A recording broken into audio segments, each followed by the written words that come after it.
time. So before we get started, you already know what to do. If you're not subscribed to the channel, make sure you hit the bell icon twice. Smash the like button. Share this video out to all of your followers, and let's get it cracking. All right, so shout out to everybody in the room. We got 26 people up in here early. If you guys have not smashed that like button, help your boy out by making sure that you smash that like button. Also, please make sure that you guys help me out by sharing the video to your social media.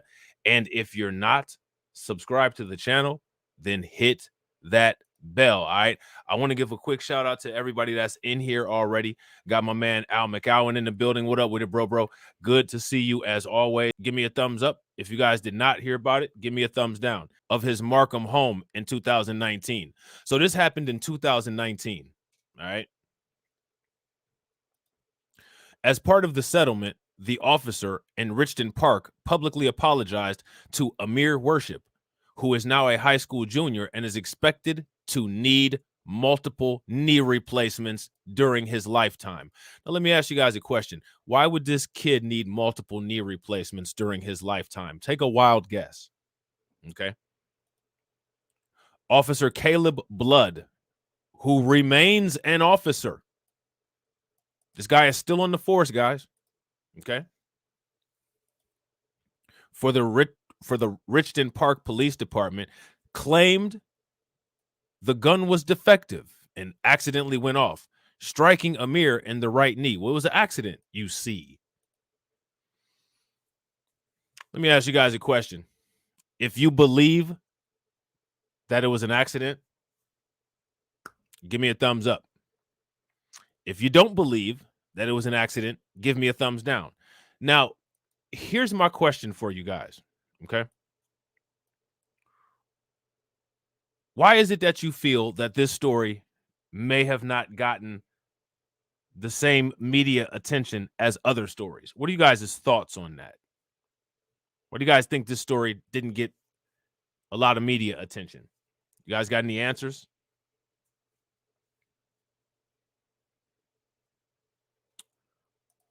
New York State of Mind says, never heard this case. They should take it out of that cop's pension. I agree. If you guys agree, give me thumbs up or radiation emoji or fire. If you guys disagree, give me thumbs down or angry faces. The officer, I accept his apology, but he was reckless that day, said the boy's mother, Crystal Worship. And if you ask me, she shouldn't have accepted his apology.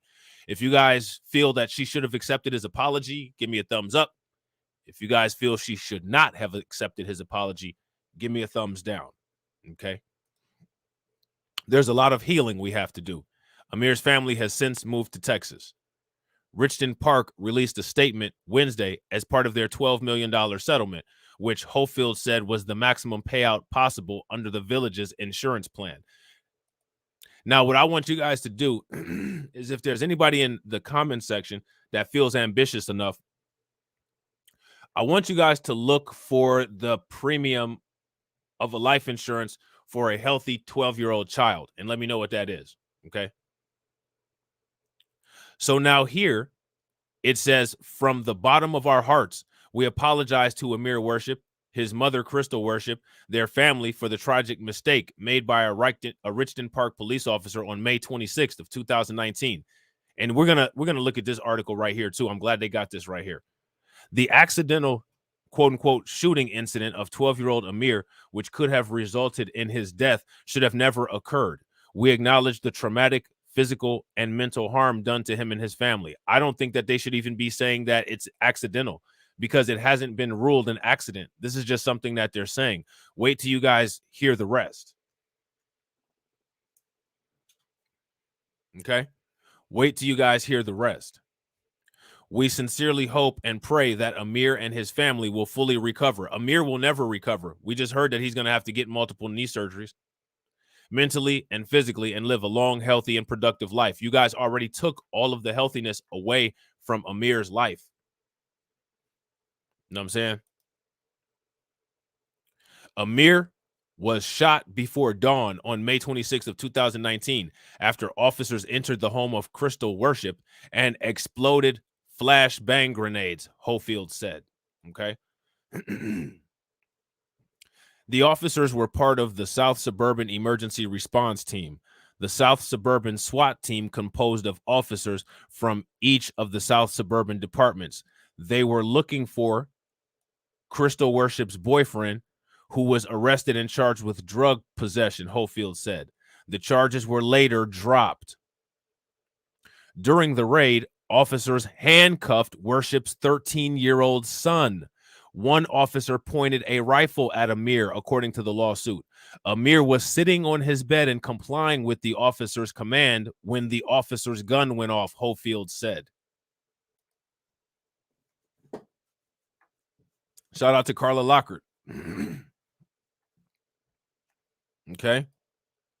Amir testified that the officer was adjusting the rifle when it fired, Hofield said.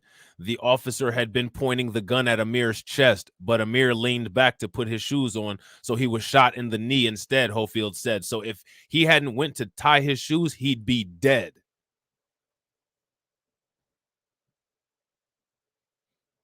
Shout out to Solo T40. He'd be dead. Okay. Amir has undergone 5 surgeries and suffers from PTSD, Hofield said. What a wonderful way for a kid to grow up.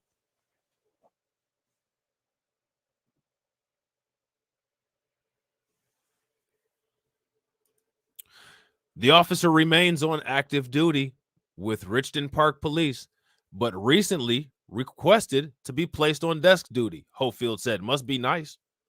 Is he going to sit at that desk with a shot up knee so he knows how it feels? That's my question.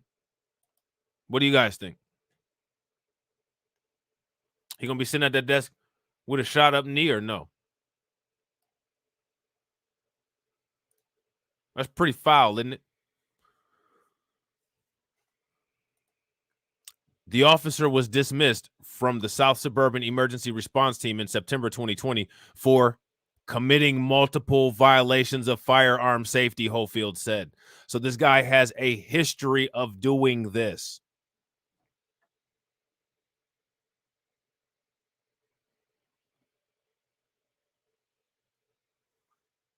He has a history of doing this. The officer apologized to Amir and his mother over the weekend in a private meeting, Hofield said.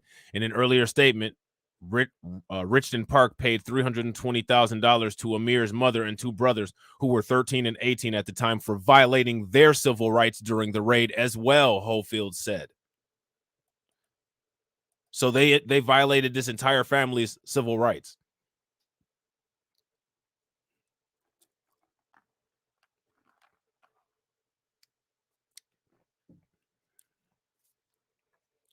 Right, I agree, Director. Hofield said children will continue to be shot by police as long as officers continue the universal practice of pointing guns indiscriminately at everyone in the home when they enter, including children. Okay.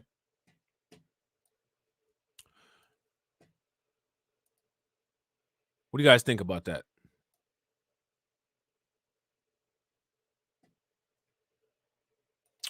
What do you guys think about that?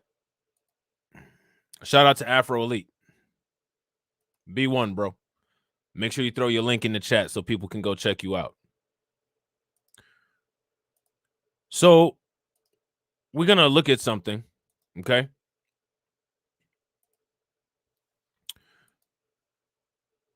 SWAT team shot my 12-year-old. Mom's lawsuit. Now, mind you, the SWAT team also violated the civil rights of her other 2 kids, okay? So we're going to watch this video. Hopefully this will play. And then we'll get back into this article, okay? Somebody should be held responsible.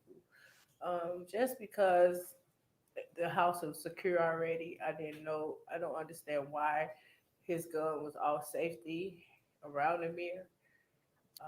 Amir is one of my sweethearts. He's my angel. He's so kind and sweet.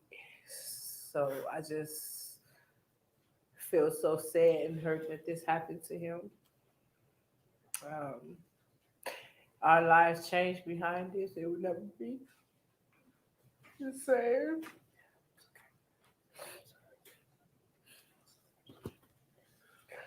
And as a mom, I'm supposed to protect him, and I wasn't there to protect him in the hospital. And it was wrong for them to held us at the police station for so long and have a baby up there all by himself.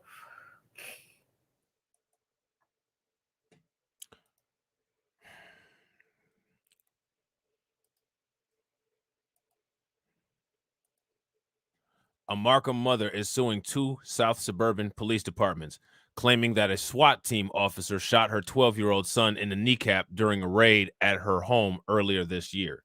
All right. So, again, how many people heard this story? If you guys heard this story prior to this live stream, give me a thumbs up. Remember, this went down in 2019. If you guys did not hear about this story, give me a thumbs down. And shout out to everybody answering the Nightbot. Appreciate you guys. So now here it says a Markham mother is suing 2 South suburban police departments, claiming a SWAT team officer shot her 12-year-old in the kneecap during a raid at her home earlier this year. This case represents a textbook examples of why officers should not aim their guns at children, said Al Hofield Jr., the mother's attorney, during a news conference at his downtown offices on Thursday. The case filed in Cook County Circuit Court is the 7th this year in which Hofield has claimed children have been traumatized by police officers' excessive force. All right.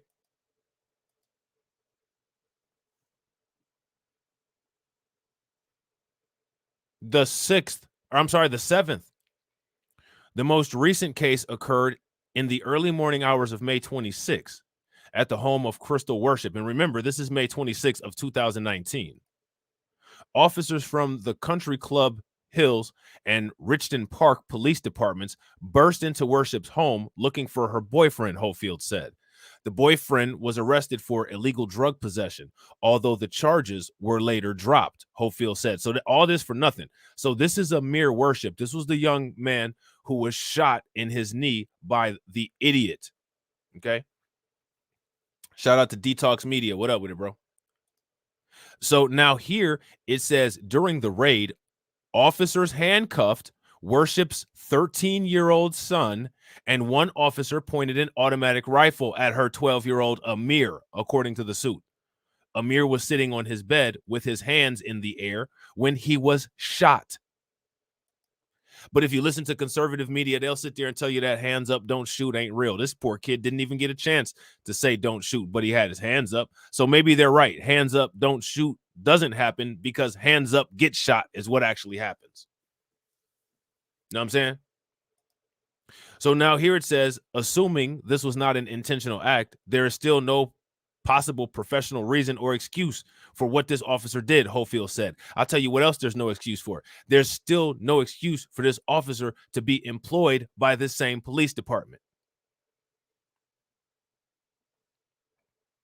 There's no excuse for this officer to be employed still. You know what I'm saying? So now here it says the family was told that the Country Club Hills police notified the Markham police in advance that they were going to execute the search warrant at the Markham's address, Hofield said in a follow-up email to the Chicago Sun-Times.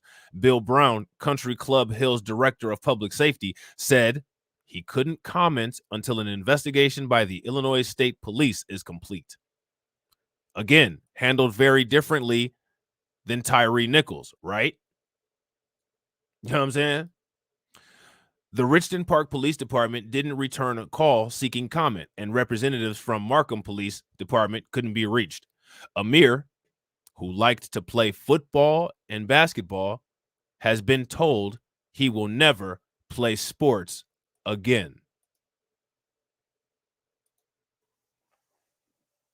What a nice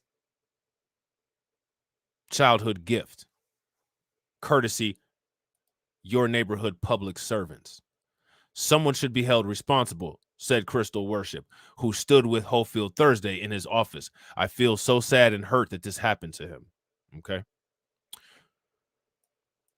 So what we're going to do now is we're going to listen to Attorney Hofield. Okay. Because Attorney Hofield does not seem very happy about this at all. And I'm sure he's probably not. Because like it said, he's already represented 7 people's family who this has happened to. So he can't be very happy about it. I'm sure he's happy about it because he's getting a paycheck because he's a lawyer. But when you do these kind of things, you get involved more than just a paycheck in many cases. You know what I'm saying? Shout out to Carlton Way. So I'm sure he's probably frustrated with this thing. So being the attorney, I want you guys to listen very closely to what this attorney says. Good morning. I'm Al Hofeld Jr., and this is Zach Hofeld. Shout out Both to of us are Fanteezy. attorneys with our law firm. Our firm. Real quick, I want you guys to pay attention to what just happened there. Listen.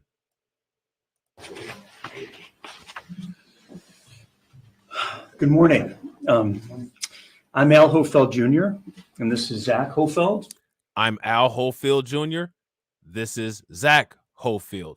So as you can see, this is a family business. Just a side note.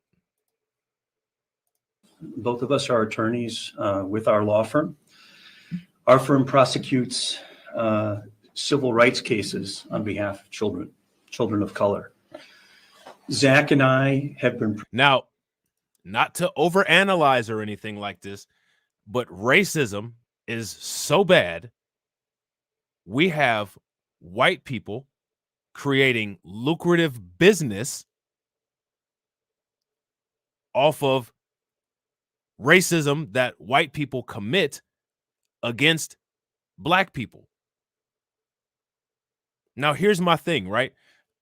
I don't have an issue, right? I don't have an issue with them using a quote unquote PC lawyer. However, it would be great. It would be an amazing thing if we had a B1-minded legal team nationwide that could immediately be on the scene, like how Ben Crump chases those ambulances and take care of the press release. Take care of the media, direct the family to the black media. You see what I'm saying? A B1-minded lawsuit to take control not only of the press exposure, but also take control of the narrative and advise the families on how to move. This is a job. And if these white attorneys are getting what these families are paying them for, I'm not mad at them. I'm not going to sit here and trash these people. And I'm definitely not going to sit here and trash these attorneys if they're helping her get some form of justice. But at the same time, what I'm advising people to consider is consider making those kind of moves. Have a family and son. FBA, Foundational Black Attorneys at Law. You know what I'm saying? In suite B1. You know, just something to think about. Business moves. You see what I'm saying? Again, you guys know I'm a lot more liberal than a lot of people, right? So I get it. I can understand. But at the same time, what I feel is that if we provided a service like that and we got to her first and were able to provide a quality product and the choice was there, I think that we'd present a compelling competitive case. If you guys agree, give me a thumbs up. If you guys disagree, give me a thumbs down. You know what I'm saying? Shout out to Ronnie. What up with it, bro? So in order for that to happen, B1-minded people would need to network, go to law school, build up a resume. You know what I'm saying? Set up a nationwide network. You feel me? That kind of thing, right? Network with each law office in each different state. Compare cases. Become experts at case law. Set the foundations for a think tank. You see what I'm saying? Use that think tank to provide talking points for the media, the black media, right? The black media utilize those talking points and introduce grassroots politicians at the local and possibly the federal level. You see what I'm saying? Build it off of business. You see what I'm saying? And as long as that nationwide network is there, that's an easy way for people to get on some kind of bare minimum unified objective. The objective will be the same. They'll start seeing people utilizing these services, and people will start seeing the example of how to move. It'll be a different phenomenon, a new wave of how these things are dealt with. You know what I'm saying? It's just a thought. It's possible. It's out there. People can do it. You know what I mean? It's just something to think about. Privileged over the last 3.5 years to represent Amir Worship through his mother, Crystal Worship, who's here today. Amir was 12 years old on May 26, 2019, when he was shot with an assault rifle fired by SWAT officer Caleb Blood. So I want you guys heard that, right? 12-year-old shot with an assault rifle. Now, mind you, he was sitting on the bed with his hands up, and had he not went back to tie his shoes up, he would have gotten shot in the chest. I want you guys to listen to every word of this, and then I want you guys to ask yourself the question, why didn't the media give this more exposure? And here's another question, and we asked this question last time. Where's Officer Tatum's video about this? Who's here today? Amir was 12 years old on May 26, 2019, when he was shot with an assault rifle fired by SWAT officer Caleb Blood while Amir was seated on the edge of his bed in his room at home in Markham a few minutes after 5 a.m. The South Suburban SWAT team, formerly known as SIRT or South Suburban Emergency Response Team, was executing a search warrant for Mitchell Thurman and suspected prescription codeine. So this kid got shot over some alleged codeine, and the charges ended up getting dropped. You know what I'm saying? Real quick, ladies and gentlemen, also, if you guys have not smashed that like button, please make sure you guys take a moment, smash that like button. Also, if you guys have not subscribed to the channel, make sure you not only subscribe to my channel, but subscribe to the channel of the content creators who are in here as well. All right. Speaking of which, my man Torian says, nowhere to be found. Fakem goes to sleep every night dreaming he was a white man and wakes up every morning seeing that it was nothing more than a dream when he sees he's a Negro. Big facts. Neither Miss Worship nor Amir nor any of her children were the targets of the search warrant. None of them were suspects. Amir had had no prior history with the police, no prior contact. Mr. Thurman at the time was Miss Worship's boyfriend. He is now a former boyfriend. The criminal case against Mr. Thurman was dismissed a few weeks later on June 24th, 2019. All that, this kid lost his ability to ever play sports again like he wants to, and the charges were dropped after all of that.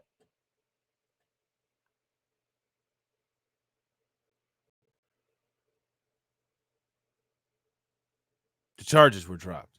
You know what I'm saying?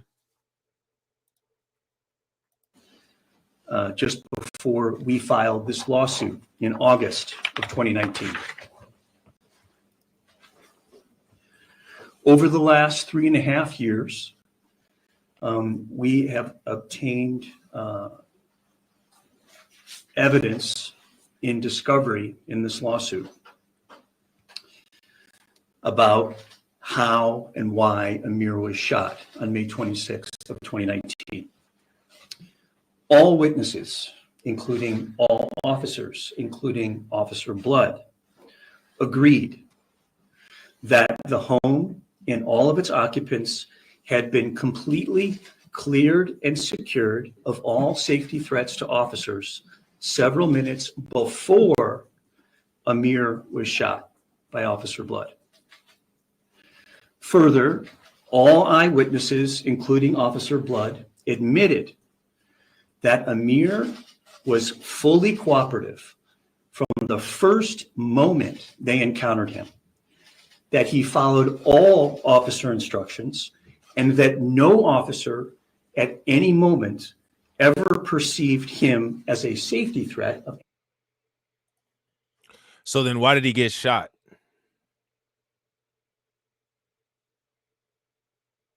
You know how those conservatives always say, it's such a shame. Look at Chicago. It's such a shame. It's such a shame what goes on in Chicago. Oh, Chicago, Chicago, Chicago. Yeah. Yeah, it is a shame. But you know what's crazy? I ain't seen one of them talk about this, because this is an actual shame. Any kind. Amir had been sleeping. He was dressed only in athletic shorts, no shirt. When he was shot, he was seated on the edge of his bed, putting on his shoes as he had been instructed to do by Officer Blood. Further, all witnesses. Shout out to Kid Gravity. Yo, Kid Gravity, make sure that you drop your channel link in the chat so people can go and check out your channel. If you guys ain't subscribed to Kid Gravity, make sure you take care of that. In the case, including Officer Blood himself, admitted, as they must, that Officer Blood's rifle was pointed directly at Amir at the moment that Officer Blood fired it.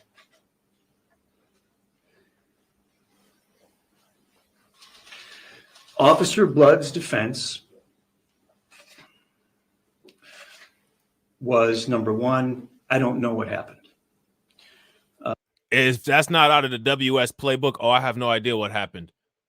If that's not something straight from the playbook, I don't know what to tell you. Real quick, shout out to my man OMN Network. How do you not know what happened? How many other times have you been in active duty and you don't know what happened? Yeah, Kid Gravity, anytime you come in, bro, now that you got a wrench, make sure that you drop your channel. You know what I'm saying? Make sure that you put the link in there so people can check you out. Like I said, any content creator that's got a wrench, you can promote your channel at whatever intervals you want to in the chat. You know what I'm saying? In case I forget to say it. You know what I'm saying? He claimed that the last time he checked his rifle, the safety selector was on the safe position, not the fire position. He went hands-free from his rifle for a couple of minutes in order to get some clothes for Amir to put on. He was inspecting Amir's shoes with a flashlight in one hand and each shoe in the other. He later tried to claim that the safety selector must have slipped from the safe position to the fire position. So now, how do you go from you didn't know what happened to now all of a sudden you do have some idea of what happened? How does that work? Anybody know how that works? I don't know how that works because that's never happened to me. I have no idea what happened. I couldn't tell you. I don't know what happened. Well, see, what had happened was that's never happened to me before. But apparently, that's what ended up happening with this particular situation here.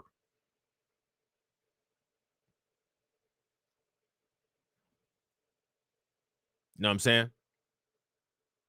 Now, how many people were in this stream at the beginning? What people should know, the takeaway from this, is that Officer Blood still is employed as a police officer with this department. With some emoji in the chat, show me how you feel about that. Before the gun discharged. He speculated later that something must have gotten caught in the trigger guard. Wasn't my finger, wasn't me who pulled the triggers, so something must have gotten caught. So now what I want you guys to do is I want you guys to pay attention to when the lawyer then goes and talks about what the manufacturer specs say about the percentages and possibilities of malfunctions. In the trigger guard, some piece of my equipment. He tried to say that the safety selector had slipped on other AR-15 rifles that he had used in the past. And he tried to say that during the time leading up, during the seconds leading up to his shooting of Amir, that he was following his training. And you have a clip of yeah, he was following his training, all right. Just go ahead and pop a cap in an unarmed black person. That's the training. So yeah, he was definitely following his training. You know what I'm saying? A video clip of his deposition testimony on that point. Officer Blood's speculation aside, we obtained evidence in the case to prove that there was no way that Officer Blood's rifle could have fired without the safety position, without the safety selector being in the fire position, and that it could not have fired without there being at least 5.8 pounds of pressure directly on the trigger. So now what does all that mean? I'm gonna run that little part back again, and what I want you guys to tell me is what does that mean? That to the fire position before the gun discharged. He speculated later that something must have gotten caught in the trigger guard. Wasn't my finger, wasn't me who pulled the triggers, so something must have gotten caught in the trigger guard, some piece of my equipment. What would have gotten caught? And wouldn't any of the other officers have had their body cams on, or was there security cameras in the house? So it would have shown if something got quote unquote caught in the trigger, right? But you remember later on, this guy got put on desk duty because he got in trouble for improper and unsafe handling of a firearm. So this guy habitually is reckless with the pistols. You know what I'm saying? He tried to say that the safety selector had slipped on other AR-15 rifles that he had used in the past. And he tried to say that during the time leading up, during the seconds leading up to his shooting of Amir, that he was following his training.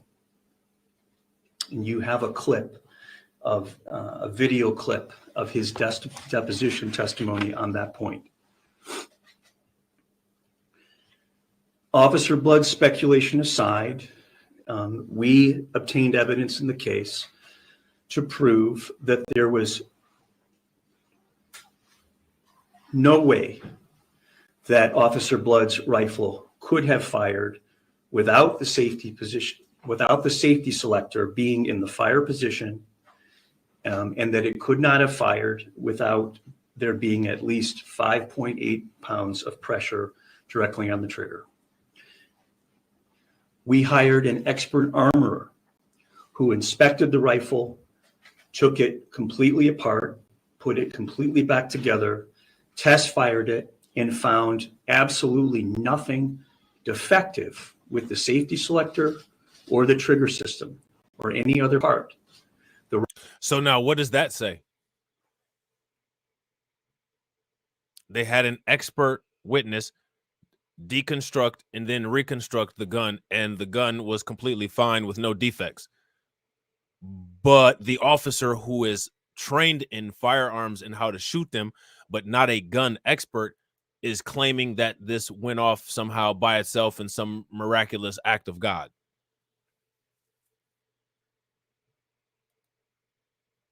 Rifle was in as new condition on the date that Officer Blood shot Amir. We subpoenaed and took the deposition of the founder and president of Bravo Company Manufacturing, the manufacturer of Officer Blood's BCM-4 AR-15 rifle that he used to shoot Amir. The president of Bravo testified, Shout out to first Deneen. from What a up with it, technical Deneen? standpoint, that the safety selector could not have and does not move to the fire position by itself in these rifles, and that the trigger could not have spontaneously become depressed by itself. In second, So I think that this lawyer is doing a satisfactory job of breaking down this pathetic police officer's lies. What do you guys think? I think he's doing a very good job of explaining that, and I think that he did good by bringing in the CEO of the manufacturer and also getting the expert witness. Now, if you ask me, by bringing in the CEO of the company and the expert witness, that should be enough right there to debunk any questions of whether this was an accident or not, because what the officer is claiming is impossible. So then you have to ask yourself the question, knowing that this came out, sworn testimonies in court, why is this police officer still employed? Then after this, he got in trouble for unsafe handling of a firearm and still didn't get fired. He got demoted to desk duty. And real quick, ladies and gentlemen, shout out to Detox Media for the $4.99 super chat. You guys already know how that goes. All the money that comes from YouTube goes right back into the platform so I can try to continue to deliver you guys good content that you enjoy and that's informative. So make sure you guys show some love to Detox Media with some radiation emojis in the chat. You know what I'm saying? he testified that from a record standpoint, in the entire history of Bravo Company Manufacturing, there's never been a single consumer complaint, a single lawsuit, or any other type of report of a malfunction with the BCM rifles along the lines of the excuse or reason that Officer Blood gave. So now, up to this point, what does that say?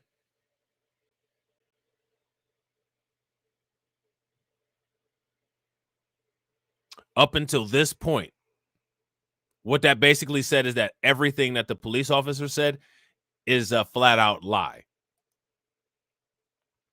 If you guys agree that so far, based on what this attorney has said, it seems like he's done a sufficient job with all of his expert witnesses and the testimonies that they've given, they've shown that what the officer said can't possibly be true. If you guys agree, give me a thumbs up. If you guys disagree, give me a thumbs down. And real quick, ladies and gentlemen, if you guys have not smashed that like button, make sure you guys take a moment, smash that like button. We got 56 people watching. Shout out to everybody that's watching. And we got 41 likes. If everybody could like the video and share it out, that would be awesome. Next, our police practices experts did a reenactment to test Officer Blood's theories about how his rifle discharged. They imitated all of the moves that Officer Blood claimed that he made or engaged in before his rifle fired. And they testified in this case, they found and they testified that it was physically impossible for any of Officer Blood's equipment to move the safety selector or to get into the trigger guard and pull the trigger. There you go. So now that's been proven, right?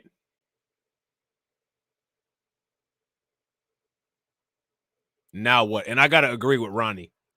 I agree 100%. If you guys agree with Ronnie, give me a thumbs up. If you guys disagree, give me a thumbs down. Ronnie says this lawyer heard a lot of Illinois cops lie before. It's pretty easy for average intelligence to do 50% of these type of cases. Yeah, I agree. I agree 100%. If you guys agree with that, give me a thumbs up. If you guys disagree, give me a thumbs down. So we got Officer Blood's vest that he was wearing that day. We got all of the equipment that was in his vest. There was a knife, for example. There was speculation about maybe the knife handle could have gotten into the trigger guard, et cetera, et cetera, et cetera. We tested all of that. Our experts tested all of that.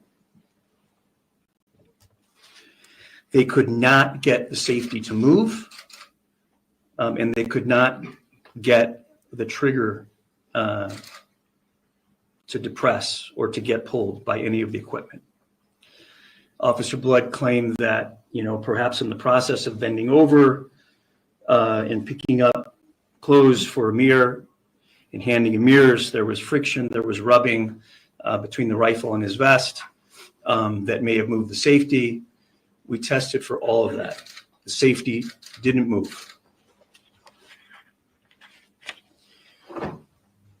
Our experts concluded that it was physically impossible for Officer Blood's rifle to have fired without the conscious and deliberate acts of Officer Blood in moving, his finger moving the safety selector to the fire position, his arms and hands lifting and aiming the rifle at Amir, and his finger pulling the trigger.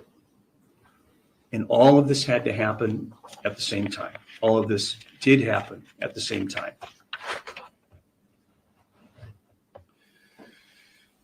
Plaintiffs' experts showed that in the course of shooting Amir, Officer Blood disregarded multiple fundamental, universal. This happened in Illinois. This was in Illinois. His safety was off when he entered the house, and he was holding the gun wrong.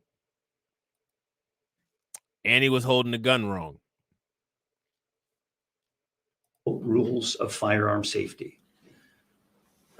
Even if you go hands-free, even if you're under a policy that allows you to go hands-free, to do things with your hands for brief periods of time, you are still under an obligation to. I agree. How many people in here saw my quote unquote the Pritzker family business live stream? If you guys saw the Pritzker family business live stream, give me a thumbs up. If you guys didn't see the Pritzker family live stream, give me a thumbs down. If you have not watched that live stream, when it shows up on your homepage, I'd recommend you guys watch the entire thing. Okay? Watch the entire Pritzker family business live stream. To maintain positive control of that incredibly dangerous instrument, weapon that you're carrying. You are required to keep the safety selector on the safe position until you've made a decision to fire. You are required to keep your finger outside the trigger guard along the frame of the rifle until you've made a decision to fire the weapon. You are required to keep the muzzle down, to keep the rifle in the low ready position, 45-degree angles with the floor. And you are never to point at anything or anyone that you are not willing to see destroyed. Officer Blood violated. So what that tells you is that he didn't care about that kid's life. Because you heard what that lawyer just said. Don't point it at anything that you're not willing to see destroyed. A policy that allows you to go hands-free, to do things with your hands for brief periods of time. You are still under an obligation to maintain positive control of that incredibly dangerous instrument, weapon that you're carrying. You are required to keep the safety selector on the safe position until you've made a decision to fire. You're required to keep your finger outside the trigger guard along the frame of the rifle until you've made a decision to fire the weapon. You are required to keep the muzzle down, to keep the rifle in the low ready position, 45-degree angles with the floor. And you are never to point at anything or anyone that you are not willing to see destroyed. So what that says is that he was willing to see that 12-year-old black kid destroyed.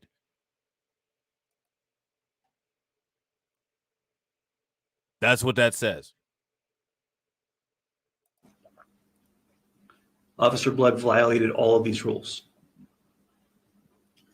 Plaintiff's experts also concluded that Officer Blood disregarded basic use of force rules, such as don't point at people who are fully compliant with all officer instructions, who are non-resistant, and who pose no hint of danger, especially vulnerable people like children and the elderly. Now, you also have a video clip of Amir's deposition testimony in which he explains how he explains what Officer Blood was doing and then how Officer Blood shot him. And he demonstrates what he saw as he was putting his shoes on. And basically, once Officer Blood finished shining his light in the second shoe and handed the shoe back to Amir to put on, he put his flashlight back in his vest, and then both of his arms, both of his hands went back to his gun, and he adjusted, lifted his gun up, left hand on the barrel, right hand on the grip and in the trigger guard, and fired. Amir testified that the gun, right before it fired, when it was pointed at him, it was actually pointed at his upper body, his chest area, and only because he could have died.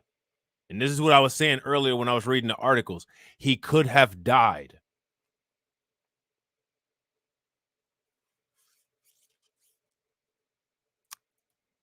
Yet this officer is still employed. And then both of his arms, both of his hands went back to his gun, and he adjusted, lifted his gun up, left hand on the barrel, right hand on the grip and in the trigger guard, and fired. Amir testified that the gun, right before it fired, when it was pointed at him, it was actually pointed at his upper body, his chest area, and only because he had started to lean back on his butt a little bit in order to bring his leg up and reach his foot so he could put his shoe on, only because of that was he hit in a lower part of the body, in his right knee.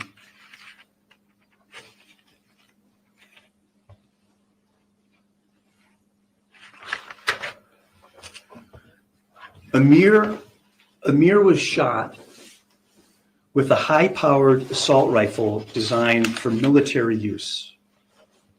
This was a SWAT team, and let me just say, because I didn't say it before, the South Suburban Emergency Response Team is the regional SWAT team for all of the South suburbs.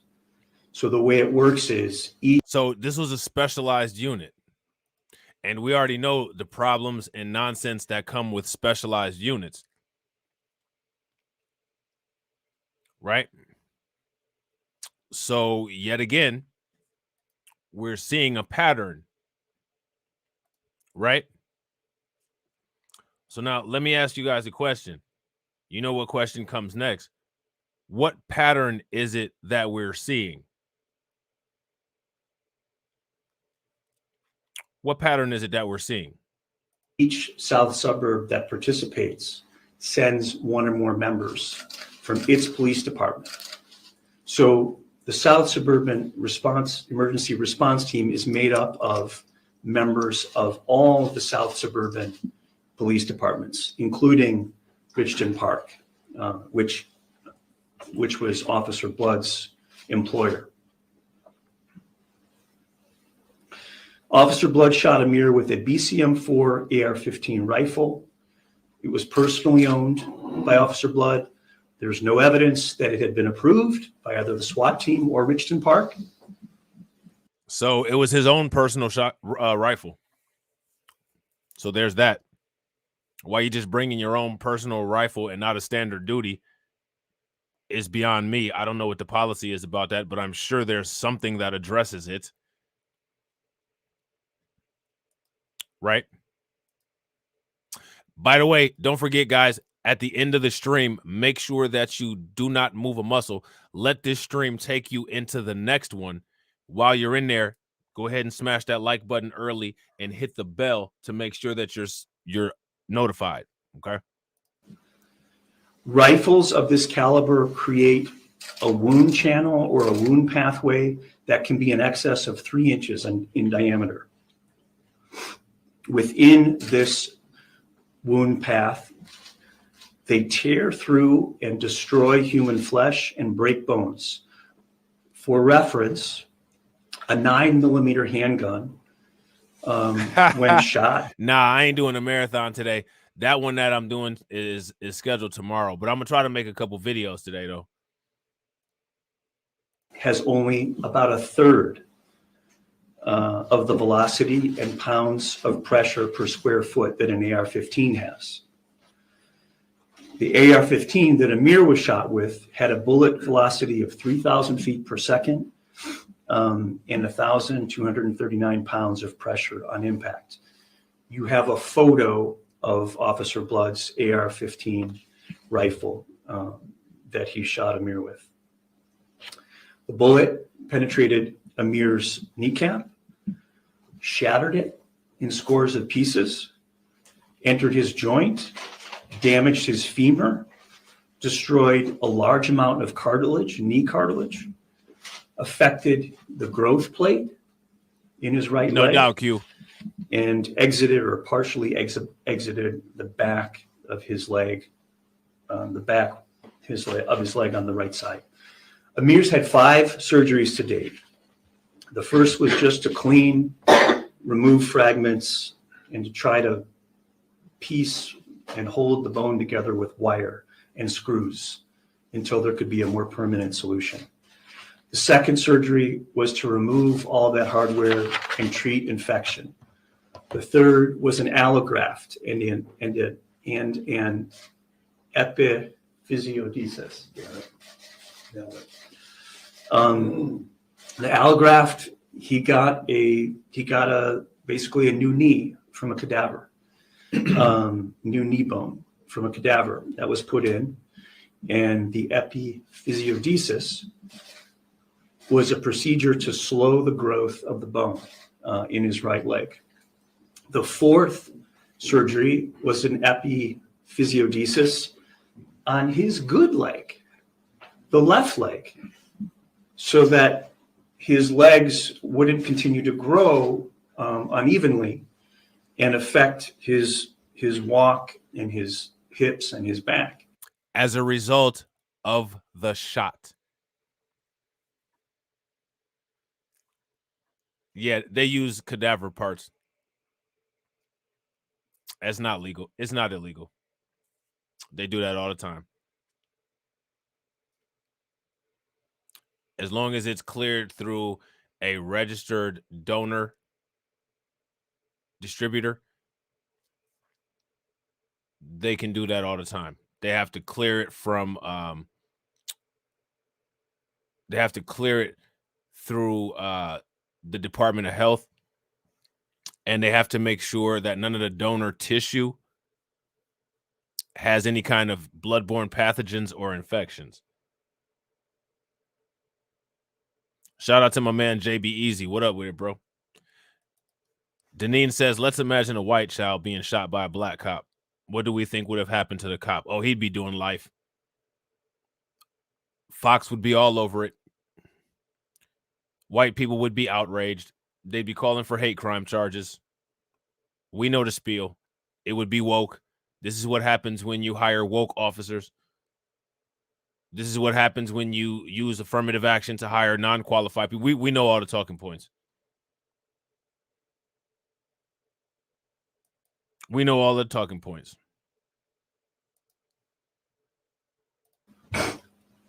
The fifth surgery was to correct a valgus that his right leg had started falling into, as well, and to straighten that leg. He's expected to have a sixth surgery to further address the discrepancy in the length of his two legs. Our orthopedic surgeon, expert witness in this case, as well as Amir's treating orthopedic surgeon, testified that Amir is expected to have his first total knee replacement before the age of 25. He's now 16. They're trying to put it off as long as they can. Our orthopedic surgeon expert testified that because each knee replacement that a person gets only has a life of 15 to 20 years, Amir is going to need at least three and possibly four additional full knee replacements after he gets the first one. So now let me ask you a question. So far, as of everything that you've heard thus far, is $12 million sufficient? If you ask me, $12 million only covers his lifetime surgeries. It doesn't do anything for his pain and suffering. It doesn't do anything for his just loss of a regular and normal life. But if you say that and you talk about it, these people will sit there and say, quote unquote, you're just being a victim. Officer Tatum would just say you're being a victim. Candace Owens would just say that you're being a victim. Well, here's the question. Who made him a victim? This kid had productive plans. This kid didn't have a police record. This kid wasn't resisting, as if resisting is a death sentence to begin with.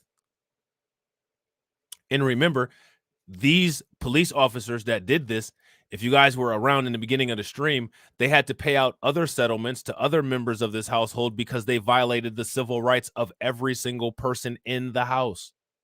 That's what they did.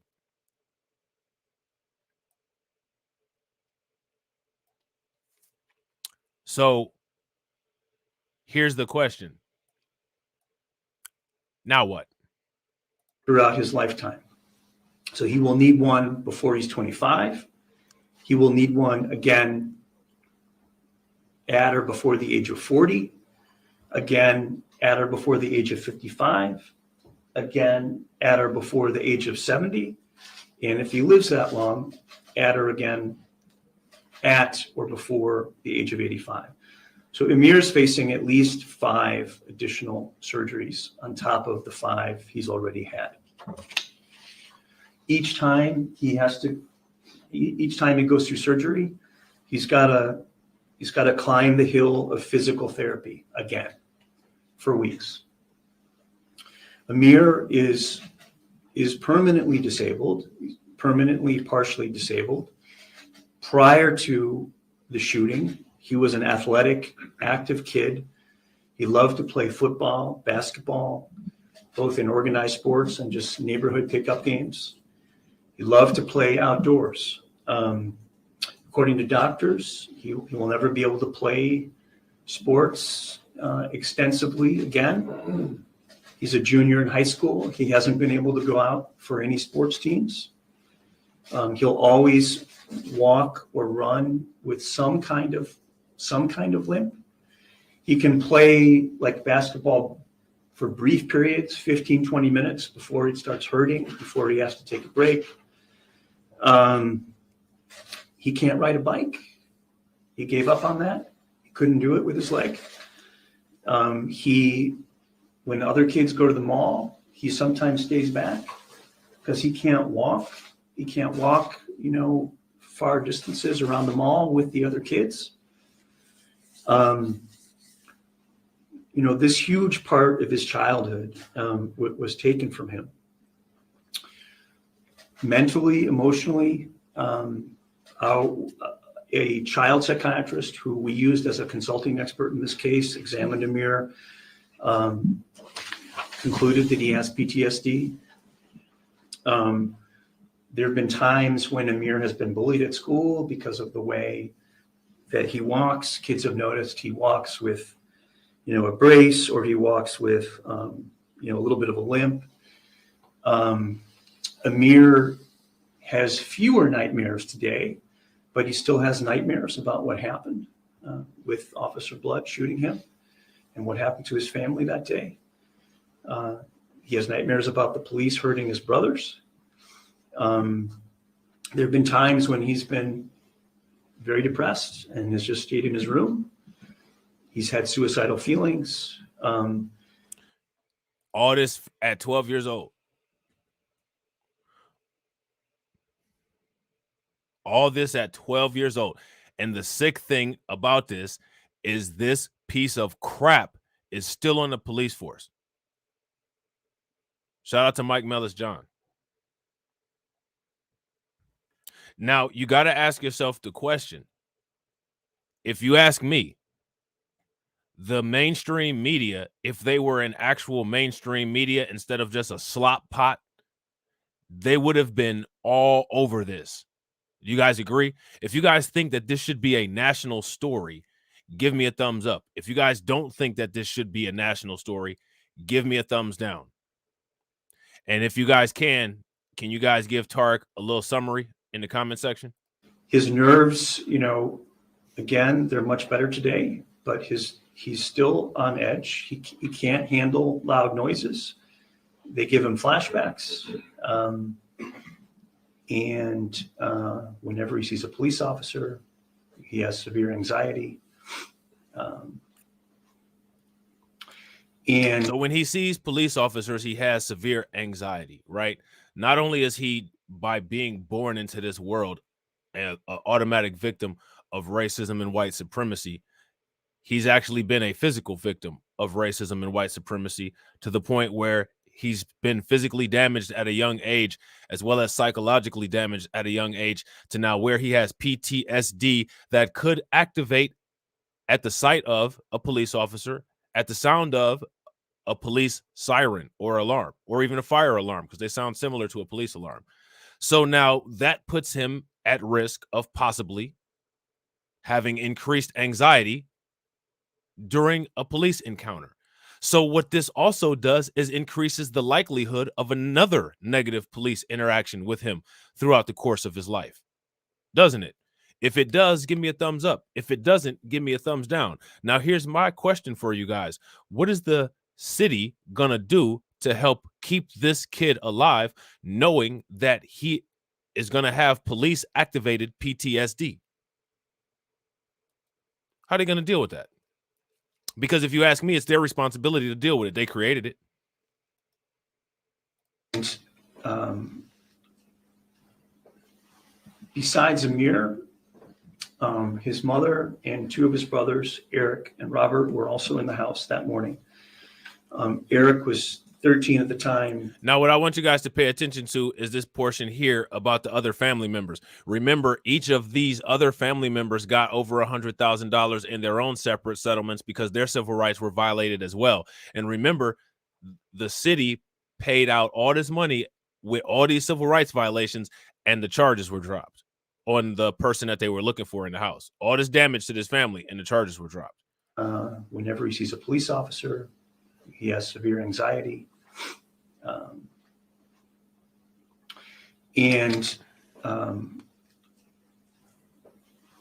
Besides Amir, his mother and two of his brothers, Eric and Robert, were also in the house that morning. Eric was 13 at the time. He was inappropriately handcuffed by the police. Both Eric and Robert had assault rifles pointed at them when they were fully compliant. So now pay attention to that. His two brothers had assault rifles pointed at them as well, and they were fully compliant. You guys caught that violation of their civil rights. This isn't the wild, wild west. I mean, actually it is, but figuratively it isn't. They're not supposed to be going in there literally guns a-blazing, especially if everybody is complying. And this takes away the talking point of any question of compliance. That's one of the reasons why the liberal media won't play this, because there's no difference between the liberal media and the conservative media. They're all on the same page. And the same page is to make sure that stories like this don't get out. So that's one of the reasons why we have to do what we do. Crystal was manhandled by the police. Crystal was in the adjacent bedroom when Amir was shot, and she heard him scream. And she asked what happened. They wouldn't tell her. They made up stories. Eventually, she knew that it was Amir who'd been shot. I don't want to. And that right there is exactly what I'm talking about. That's exactly what I was talking about, Tarek. And real quick, ladies and gentlemen, if you guys have not smashed that like button, please make sure that you guys smash the like button. If you guys have not subscribed to the channel, take a moment, stop, make sure that you guys hit the bell icon twice. And also, please help your boy out by sharing this video out and making sure that other people get a chance to hear this ridiculous story. All right. So now, what Tarek is saying here is that the sad thing is if he has a PTSD episode, if stopped by the police again, based on this moment, they won't help him at all. They'll just shoot him. And then what they'll say is, well, he had excitable delirium. If you guys think that what could end up happening is this could possibly be another excitable delirium casualty, give me a thumbs up. If you don't think so, give me a thumbs down. If you don't know what excitable delirium is, put a question mark in the comment section. For the people that do know what excitable delirium is, if there's any question marks in the comment section, please make sure you guys explain what excitable delirium is and why it's important in this particular situation. Underplay the primary and secondary distress that Amir's mother, Crystal, shout out to Edward, has suffered, along with Amir's brothers, Eric and Robert. What up with it, man? Today, though, we are announcing that defendants Richton Park and Caleb Blood have settled Amir's case with Amir and Crystal. The terms of this settlement include payment of $12 million by Richton Park's insurer, which is IRMA, standing for Intergovernmental Risk Man. I don't think that they should be allowed to insure at 100%. I think the insurance company should pay a small percentage, and the rest of it should come directly out of the police budget, and the other part should come directly out of that specific officer's personal assets. And if the amount of the lawsuit supersedes the police officer's personal assets, then they need to start going into the other things to make up the rest of the amount of the settlement. But the very first place where the financial compensation needs to come from is first directly from the police officer and also directly from that particular department. And then whatever else isn't made up, the insurance company should supplement. Because if you're just paying and you don't have and you have a insurance company, that takes away the incentive for you to do the right thing, because the insurance company is going to be there. And we don't know what kind of insurance companies handle these, and we don't know what creates the cost of a premium. If police violence increases, does the premium go up? We don't know the premium calculation method. So if we don't know the premium calculation method, then that's a problem. If you ask me, when it comes to these kind of things, the premium calculation method needs to be public. And we should be able to look at particular police departments based on how much their insurance premium is. And in police departments with high premiums are clearly high risk, right? And I agree, Jay, the union should be going after as well. And I agree 100% with Deneen Grant. That is pennies when you factor in pain and suffering. Super facts. So we got a question mark in the comment section. All right. So if anybody knows the definition of excitable delirium and why it's important here, if you guys could @ Lemon Lucas and type that in, I'd appreciate it. Management agency.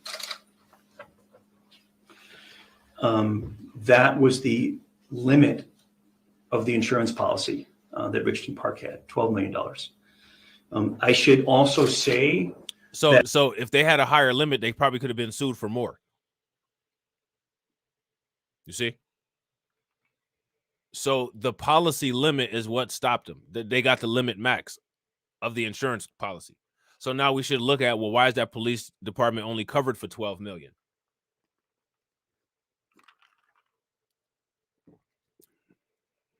That's information outside of, statistics like the FBI and government supplied statistics that could let people know about the risk of being in that police precinct. You know what I'm saying? Because the thing is, like I said, we need to start coming up with our own think tanks. We need to start collecting our own data. And one way that we can collect data is if we look at these police insurance policies and we say, you know what, this police insurance policy has a $12 million violence policy. Most places have 100 million, and they're paying the same amount as the place that has a $100 million policy. This ain't a good place to roll through. And what we need to start doing is we need to start making real estate and business be affected negatively by police conduct. I don't want to move into this neighborhood or do business here because of the chances that I get killed. I'm going somewhere else. That's how you embrace villainy.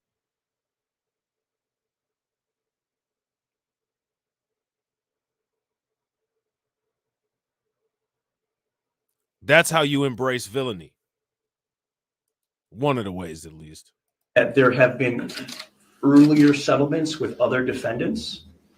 An additional $322,000 was paid to Amir and his mother and his brothers for the violations of their civil rights on the morning of the incident. So I want you guys to hear that. You guys see that? The whole family's civil rights got violated. Eric and Robert.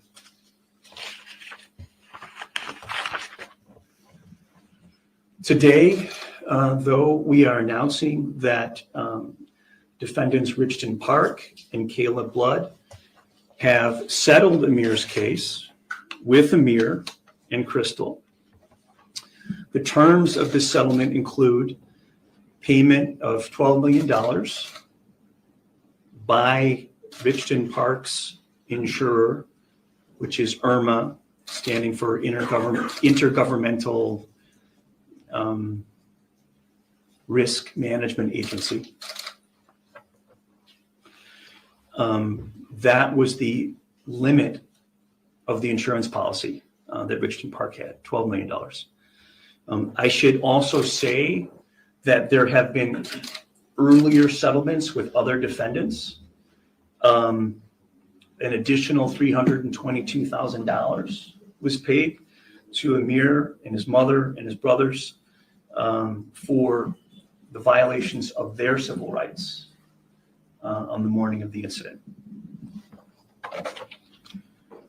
The settlement also requires a public apology from the village of Richton Park, which is supposed to be issued this afternoon after our statement.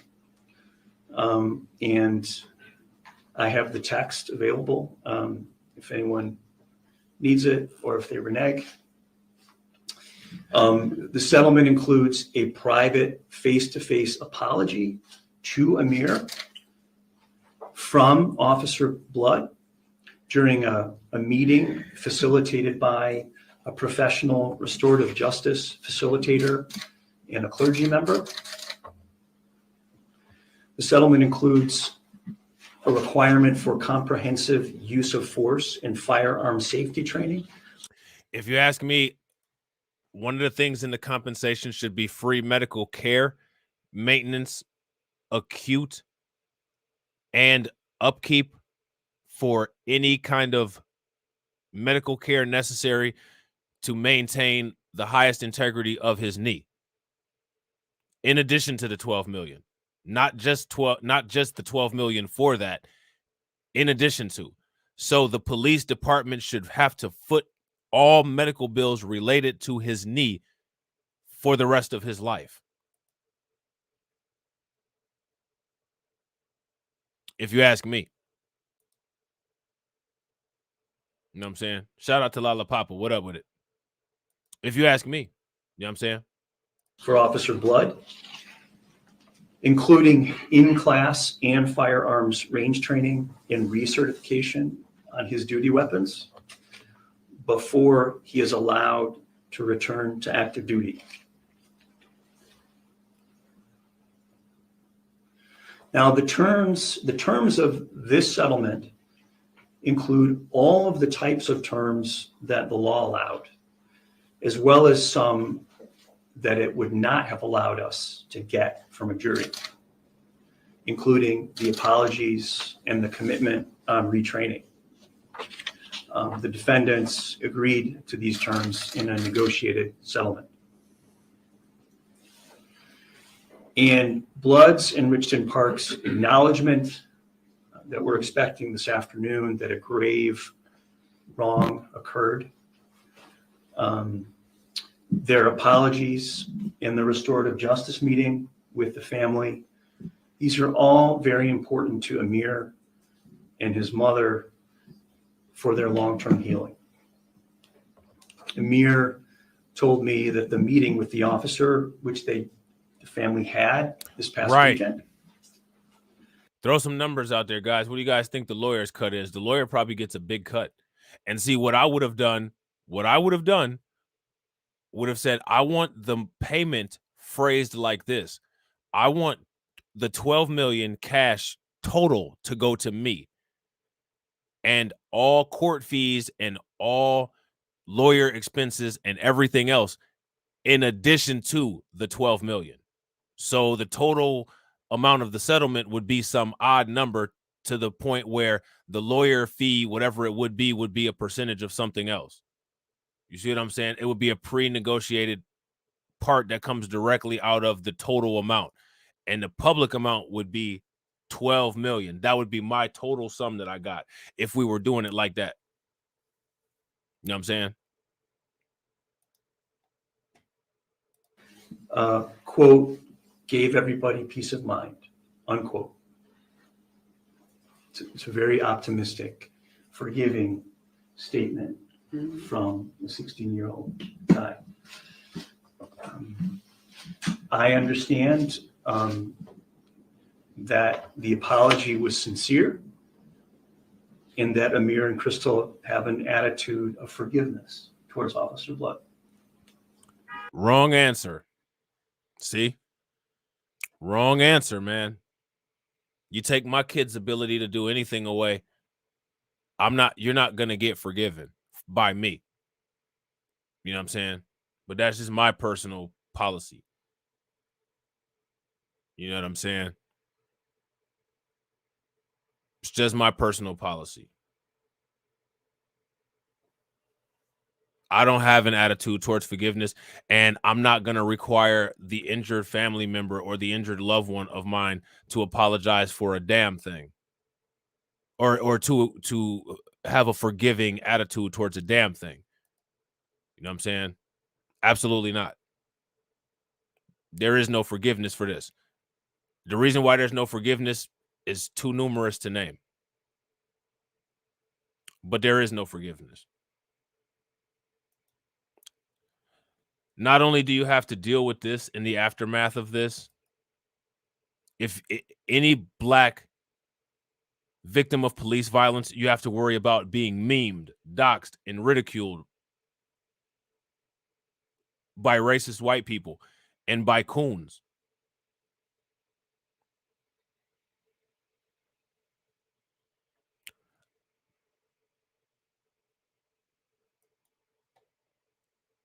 let me ask you guys a question. Why do you all think that people are so willing to just say, well, we forgive you?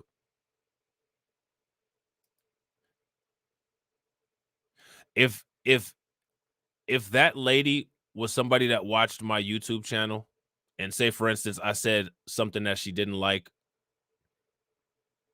she would probably unsubscribe because I said one thing that she didn't like. A lot of people are like that. You know what I'm saying? They don't agree with a certain thing or a certain point that you have. Basically, F you for life. But it's possible to forgive somebody who took your child's ability and future away. Think about that. Think about the logic behind that.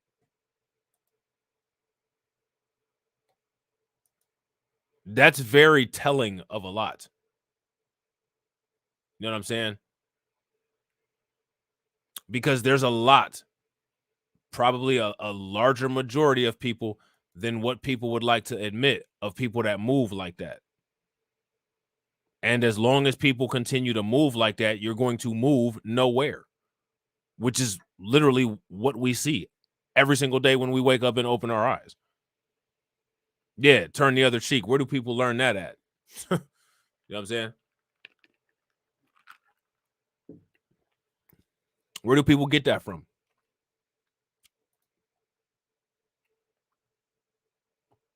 But let you tell somebody to, you know, hey, why don't you re-examine these quote unquote ethics, or why don't you re-examine quote unquote religion? So that's unforgivable, but it's forgivable for someone to harm the child. It's just interesting to watch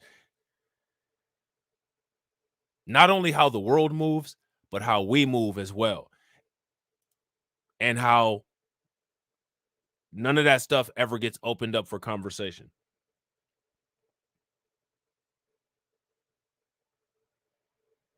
In order for anything to ever change, people have to shake the mental encapsulation and start understanding new paradigms, be open-minded, and not be so fixed in methodologies. But until that happens on a large and massive basis, no one should be surprised at what we see. Because based on all of the inputs and the expected outputs, the world is correct. So if you can do something to somebody's family like this, and it's just forgiven,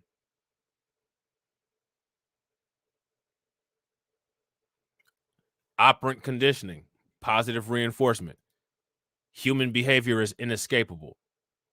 So if you're operantly conditioning people with positive reinforcements, like not losing their job and being forgiven easily for damn near killing your family, what is that encouraging people to do? That's the question. What is that encouraging people to do? That's encouraging people to continue to harm you because there's no consequence. Positive reinforcement. So as long as we continue to positively reinforce the machine to continue harming us, the machine is going to continue harming us because harm of us has not been de-incentivized. It's up to us to de-incentivize the harm one way or another. Until we take the appropriate steps to de-incentivize the harm, no one should be surprised that we see things like this continue to happen because the world is correct. That said, to Amir and Crystal and their family, this is not enough. Officer Blood should be fired. He should be fired. He should have been fired 3 years ago. Not only has he not been fired, but Officer Blood has not even been disciplined in any form or fashion. Is anybody surprised? Operant conditioning, positive reinforcement. At some point, maybe now, maybe 500 years down the line, maybe people will take a step back and reevaluate how we do business.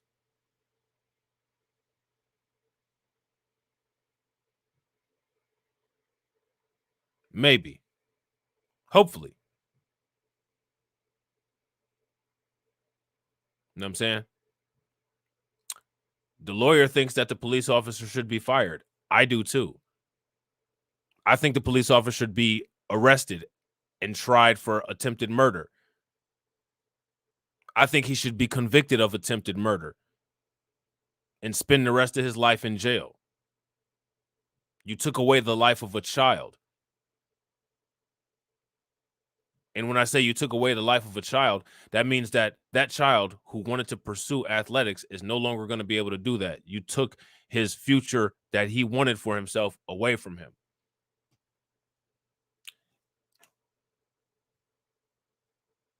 If I don't feel like forgiving somebody for something, I'm not going to forgive him for something.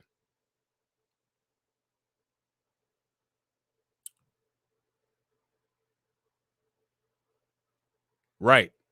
We won't be able to sue the RoboCops. And speaking of the RoboCops, right here in Illinois is where the RoboCops actually put away an elderly black man for a crime that he didn't commit. So now here's my question. What are people doing about it? What are we doing about it?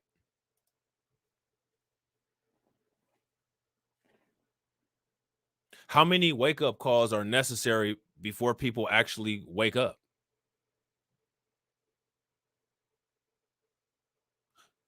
Your destiny is your responsibility. You know what I'm saying?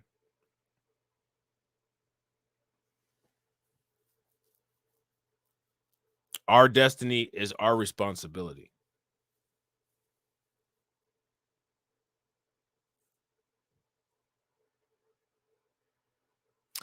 And let's just ask this question. What's the destiny management been looking like? It's been looking like somebody just took my kid's future away. You're forgiven. That's what it's been looking like. These are all very important to Amir and his mother for their long-term healing. Amir told me that the meeting with the officer, which the family had this past weekend, quote, gave everybody peace of mind, unquote. That officer is going to continue to walk on his leg and continue to be a police officer. Amir's life has been drastically, irreversibly changed forever.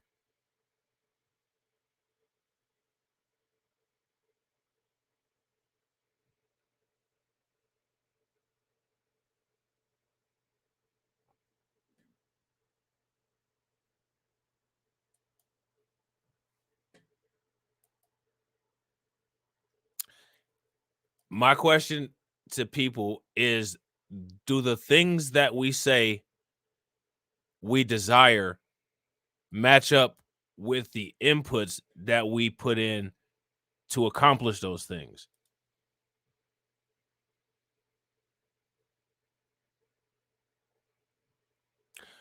I don't think the insurance companies will cover them. It'll have to be, if they're property of the police department, it'll be the police department, I would assume, and the manufacturer that would get sued directly.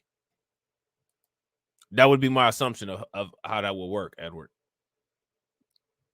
I'm not sure, to be honest, though, but that would be my assumption of how that would work.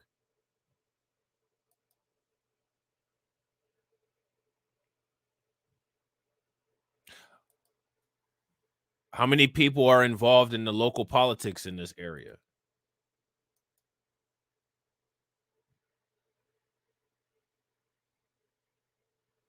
How many people are making moves? You know what I'm saying? We have to look at the inputs and we have to look at the outcomes. And we have to ask ourselves, do they match? And if you ask me, they match. And because they match, the world is correct.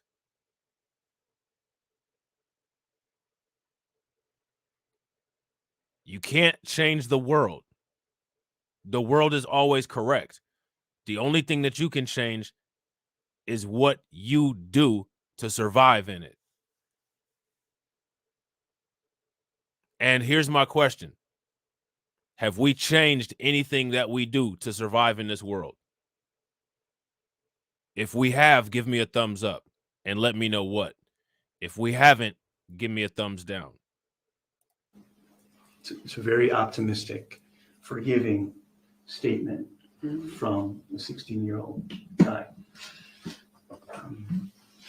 I understand that the apology was sincere and that Amir and Crystal have an attitude of forgiveness towards Officer Blood. That said, to Amir and Crystal and their family, this is not enough. Officer Blood should be fired. He should be fired. He should have been fired 3 years ago. Not only has he not been fired, but Officer Blood has not even been disciplined in any form or fashion for shooting a 12-year-old boy. Not only has he not been disciplined, but with the exception of a brief 30-day period immediately following the shooting, during which he underwent mandatory psychological screening, he's been on the streets on active duty. Richton Park immediately returned him to the streets, and he worked the streets as an active duty officer until June of 2022.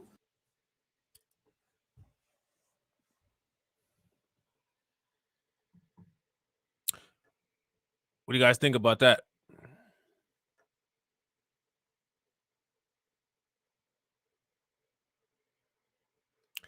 Immediately, he was returned to the street. I want you guys to hear that again.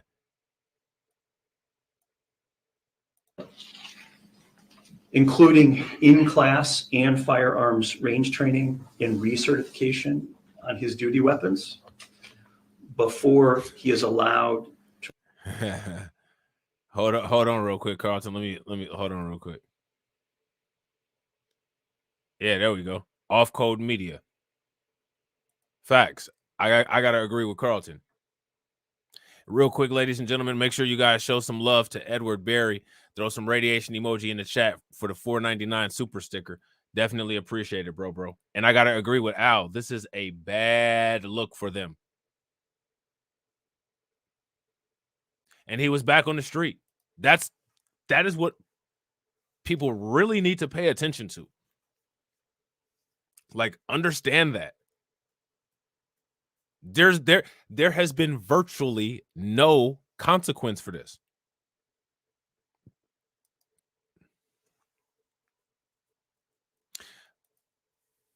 Let me ask everybody in the comment section a question. Does everyone in here want to prevent the police to have the ability to do things like this and get away with it? Do people want to stop that ability from existing forever? If people want this ability to be taken away from the police, give me a thumbs up. If you don't, give me a thumbs down. Shout out to my man, Nat Turner. To return to active duty. Now, the terms of this settlement include all of the types of terms that the law allowed, as well as some that it would not have allowed us to get from a jury, including the apologies and the commitment on retraining. The defendants agreed to these terms in a negotiated settlement. And Blood's and Richton Park's acknowledgement that we're expecting this afternoon that a grave wrong occurred, their apologies in the restorative justice meeting with the family, these are all very important to Amir and his mother for their long-term healing. Amir told me that the meeting with the officer, which the family had this past weekend, quote, gave everybody peace of mind, unquote. It's a very optimistic, forgiving statement from a 16-year-old guy. I understand that the apology was sincere and that Amir and Crystal have an attitude of forgiveness towards Officer Blood. That said, to Amir and Crystal and their family,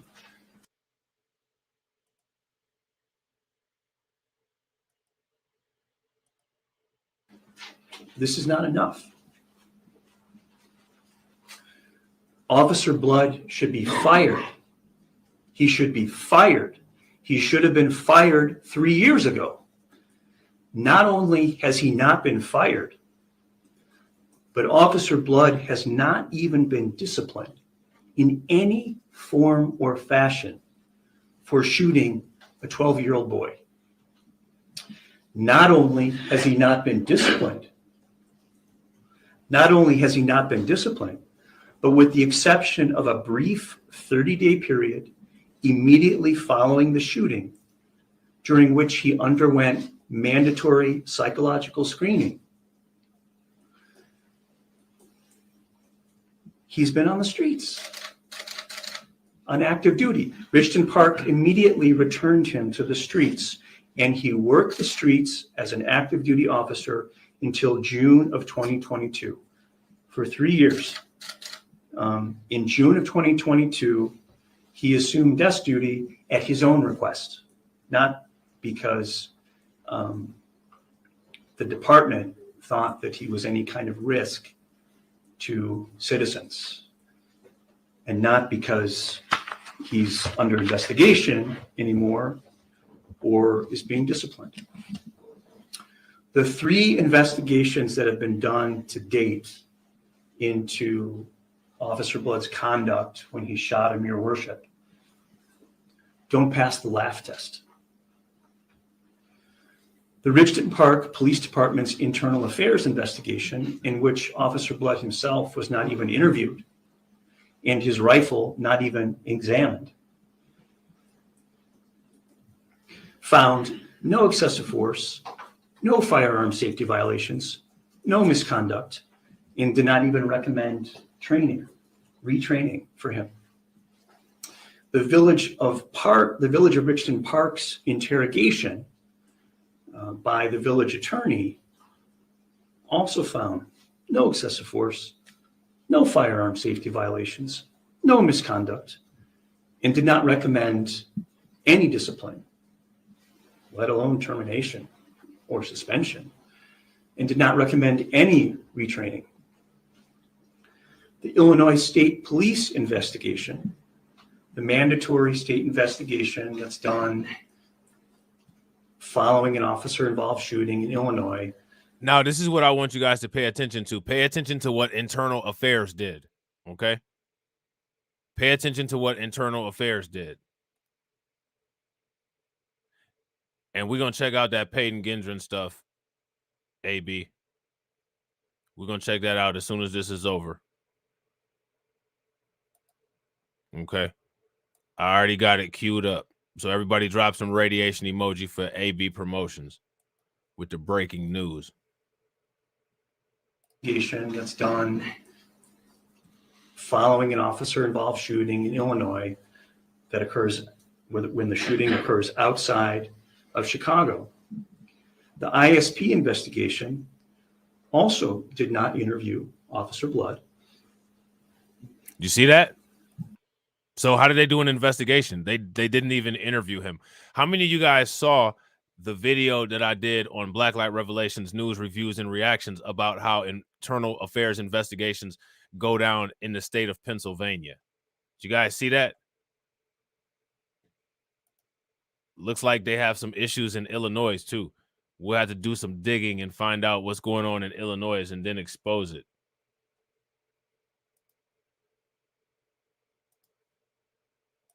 Let alone termination or suspension, and did not recommend any retraining.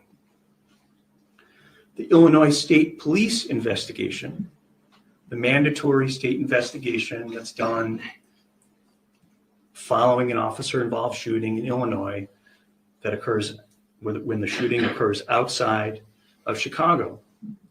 The ISP investigation also did not interview Officer Blood.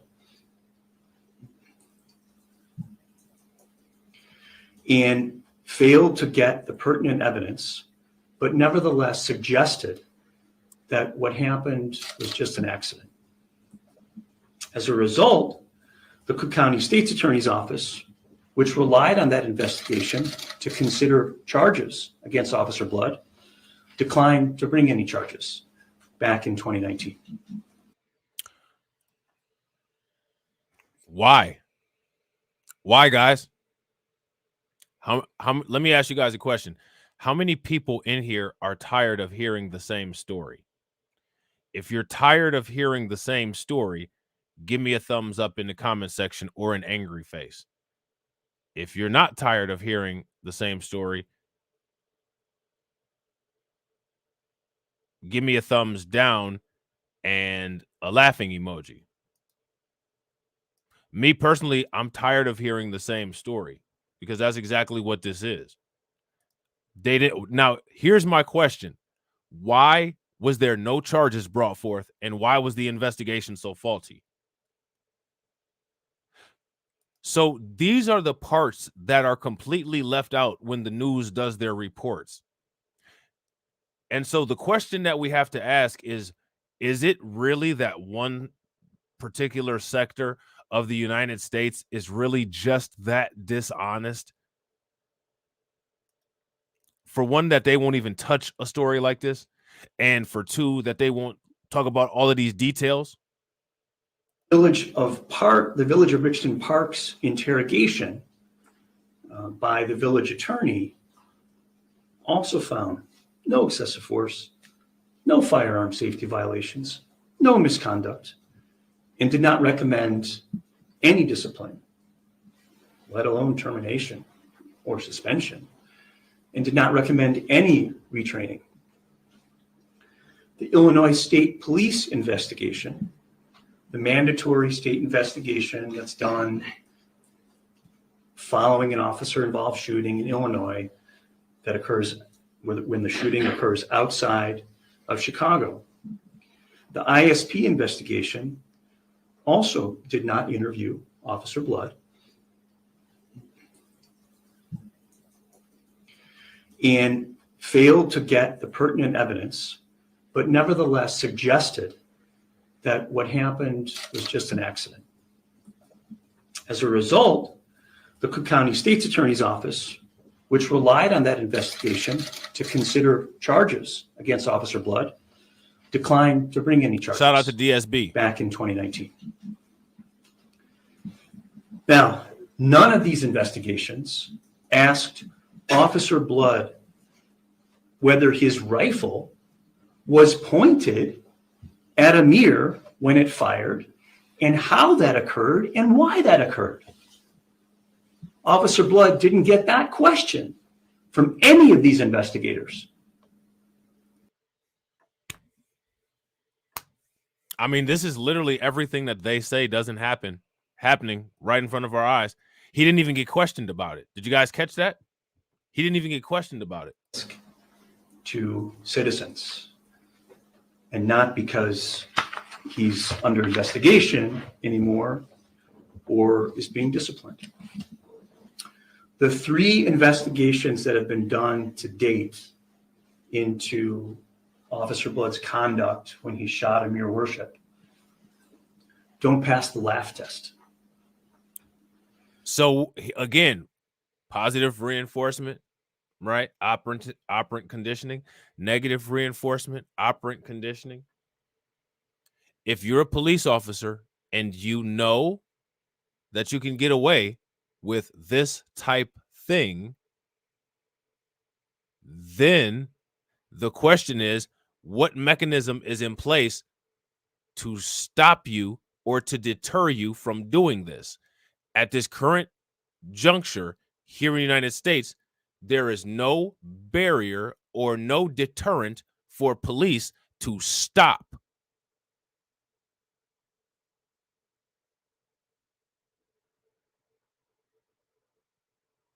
If you guys agree, give me a thumbs up. If you guys disagree, give me a thumbs down. Edward Berry says, if you had not brought this story up, Rob, I doubt any of us would have heard about it. And that is one of the reasons why we got to do it.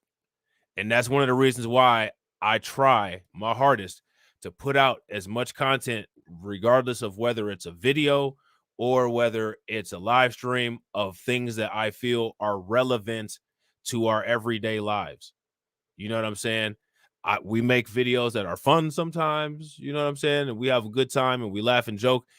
And then we make videos that are dead serious and there's nothing funny whatsoever. This is one of those serious, nothing's funny whatsoever videos. You know what I'm saying? The Richmond Park Police Department's internal affairs investigation, in which Officer Blood himself was not even interviewed and his rifle not even examined. Yeah, basically, the guy speaking, who's not with law enforcement, he's on the payroll. He's a person that the family is privately paying to do this.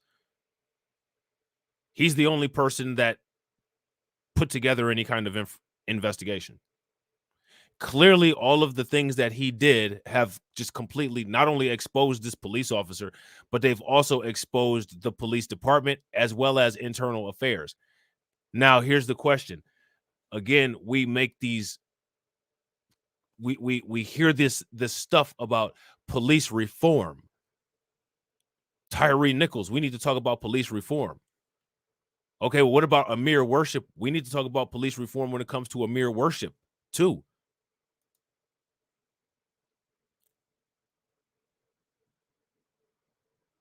I want somebody to explain to me how it is in any way, shape, or form that this young man got justice. The only way that somebody could say that this young man got justice, this child, I should say, not young man, I'm being respectful, calling him a young man, but I don't want to take away from him being a youth because he's a child. From this child getting justice as if somebody just says the most racist, vile stuff ever. Well, he didn't have a future anyway. I mean, he is black and from Chicago. And that will basically be your Officer Tatum, Fox News overtone when it comes to talking like this. So basically what they're saying is that whatever happens to you, it doesn't matter because you're not going to do anything with your life anyway, simply because you're black. But then they'll be the first people to tell you not to bring race into something. When they bring race into everything with every overtone that they use in every dog whistle that they communicate with. Real quick, ladies and gentlemen, if you guys have not smashed the like button, please help your boy out. Make sure that you guys smash the like button. Also, if you guys have not shared the video out wherever you are watching from, please make sure that you guys share the video out to your other social media.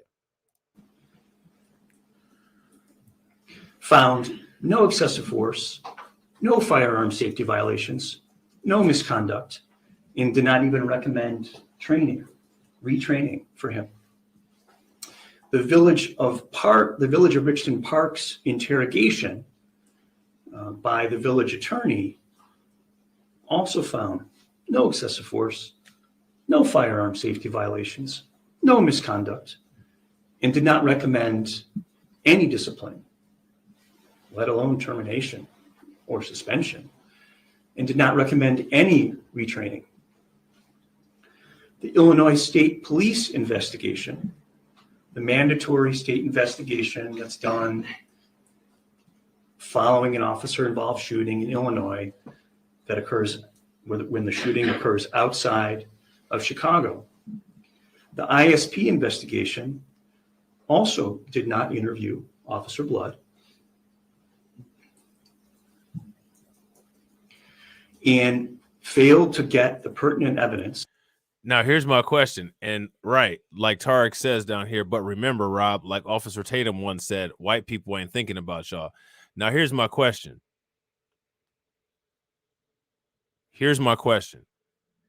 If Officer Tatum is correct and white people aren't thinking about us, then how did he build a channel being black based on trashing black people with a majority white audience? Think about that. Somebody answer that riddle. And shout out to the Facebook user. Facebook user says, I'm just chiming in. What happened? Oh, man, you're going to have to watch the replay.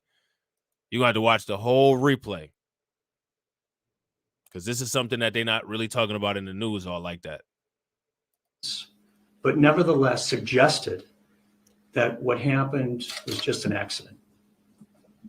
As a result, the Cook County State's Attorney's Office, which relied on that investigation to consider charges against Officer Blood, declined to bring any charges back in 2019. Now, none of these investigations asked Officer Blood whether his rifle was pointed at a mirror when it fired, and how that occurred and why that occurred. Officer Blood didn't get that question from any of these investigators. If he didn't get that question from any investigator, then here's my question. Can we even consider what was done an investigation? If they didn't ask him that particular question at all, was what went on even an investigation? I want you guys to listen to that again. Like, people should literally be outraged by that. People should be outraged by that. Because the department thought that he was any kind of risk to citizens, and not because he's under investigation anymore or is being disciplined. The 3 investigations that have been done to date into Officer Blood's conduct when he shot Amir Worship don't pass the laugh test. The Richton Park Police Department's internal affairs investigation, in which Officer Blood himself was not even interviewed and his rifle not even examined. So if he wasn't interviewed, how did he get this? I didn't even catch that part at first. He wasn't even interviewed in the investigation. Do y'all realize how cartoonishly ridiculous this is? This is getting to levels where it's almost like unreal.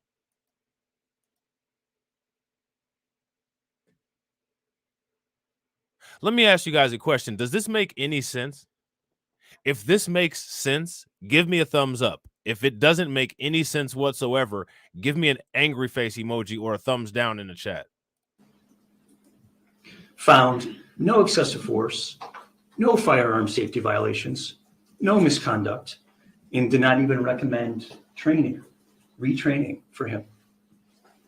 The Village of Richton Park's interrogation by the village attorney also found no excessive force, no firearm safety violations, no misconduct. So basically what happened here, I want you guys to stay with me on this. What happened here is that they didn't look for any of that stuff. So because they didn't look for any of that stuff, well, we didn't find any of that stuff. That sound about right? And did not recommend any discipline, let alone termination or suspension, and did not recommend any retraining. The Illinois State Police investigation, the mandatory state investigation that's done following an officer-involved shooting in Illinois that occurs when the shooting occurs outside of Chicago. The ISP investigation also did not interview Officer Blood. And failed to get the pertinent evidence, but nevertheless suggested that what happened was just an accident.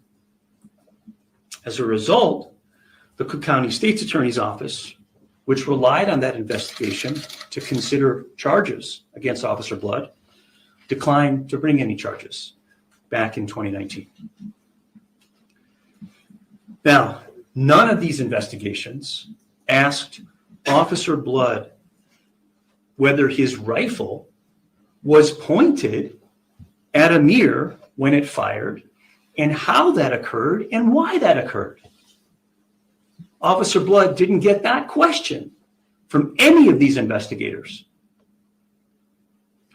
This, common sense tells you, is the 500-pound elephant in the room, and all of the investigators just ignored it. None of the investigators probed Officer Blood's speculation about his safety selector slipping to the fire position, or his trigger getting caught by a piece of equipment and discharging. Except, I gotta agree. I gotta agree with Lala Papa with both things that Lala Papa said. Everything about this is disturbing. Blood is an appropriate name. If you guys agree with Lala Papa, give me a thumbs up. If you guys disagree, give me a thumbs down. This is an absolutely enraging, disturbing, and disgusting situation for more reasons than one. And there should be more attention on this, if you ask me.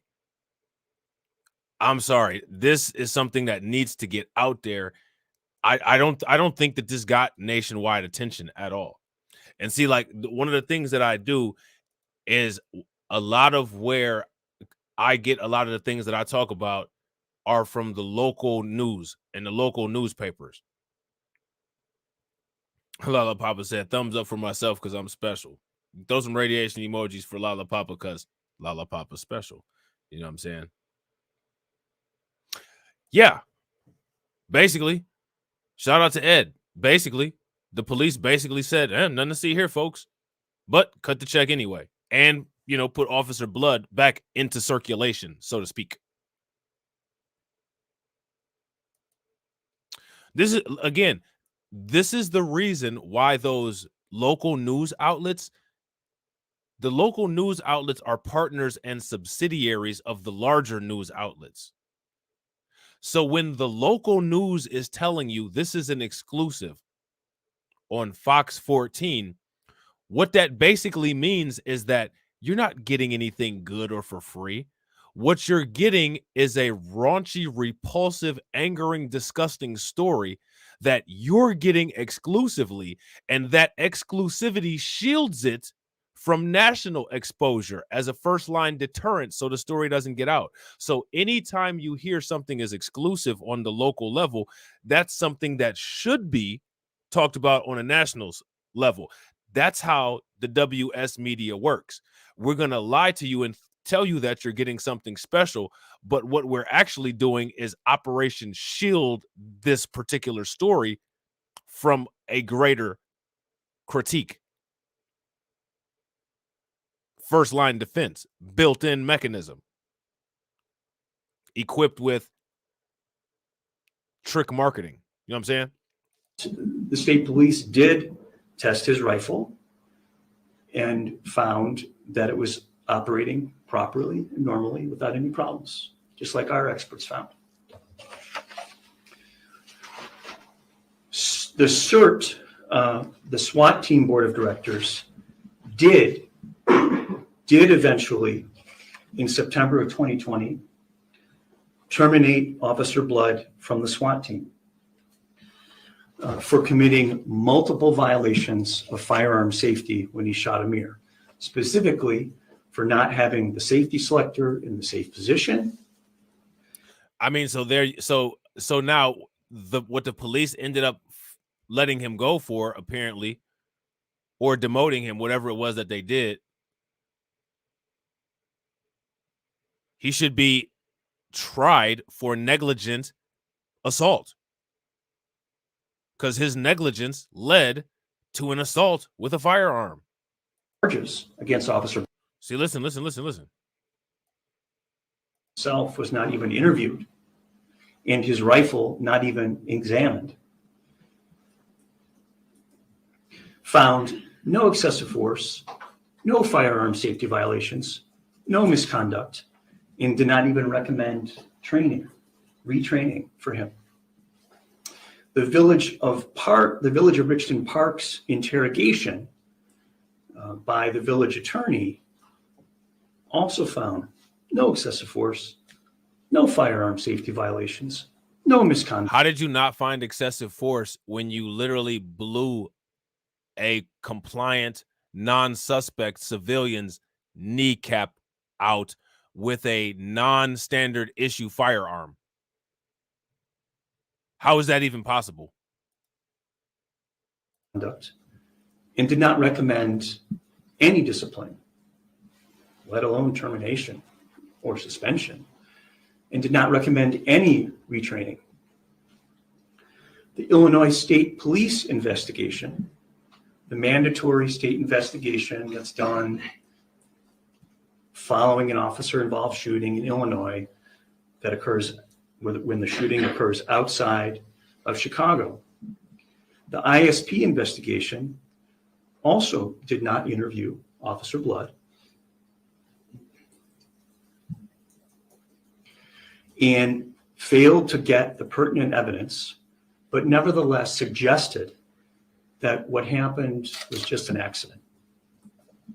As a result, the Cook County State's Attorney's Office, which relied on that investigation to consider charges against Officer Blood, declined to bring any charges back in 2019. Now, none of these investigations asked Officer Blood whether his rifle was pointed at a mirror when it fired and how that occurred and why that occurred. Officer Blood didn't get that question from any of these investigators. This, common sense tells you, is the 500-pound elephant in the room, and all of the investigators just ignored it. None of the investigators probed Officer Blood's speculation about his safety selector slipping to the fire position or his trigger getting caught by a piece of equipment and discharging. Except the state police did test his rifle and found that it was operating properly and normally without any problems, just like our experts found. The CERT, the SWAT team board of directors, did eventually, in September of 2020, terminate Officer Blood from the SWAT team for committing multiple violations. So now, mind you, what I want everybody to make sure that you understand is that they terminated Officer Blood from the SWAT team, but they allowed him to continue to work desk duty. They put him back on the street. So as long as we understand that, and as long as we're clear on that, then we're clear. Okay?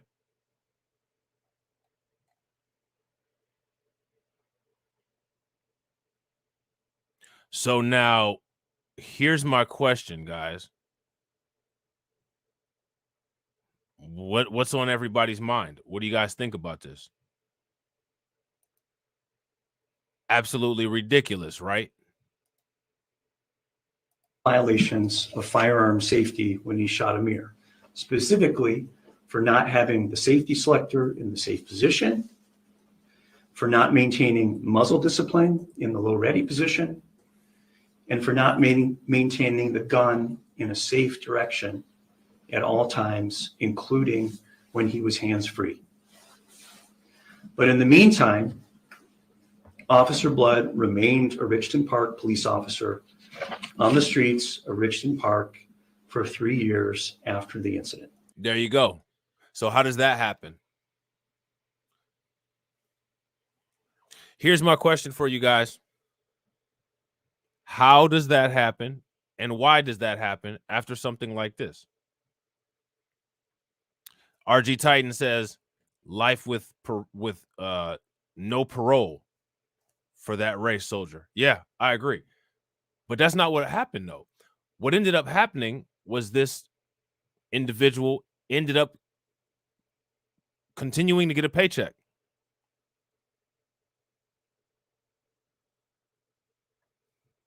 That's a whole nother issue, Al, that I didn't even touch that. And you're right. You're absolutely right. You're running SWAT to people's house for prescription codeine.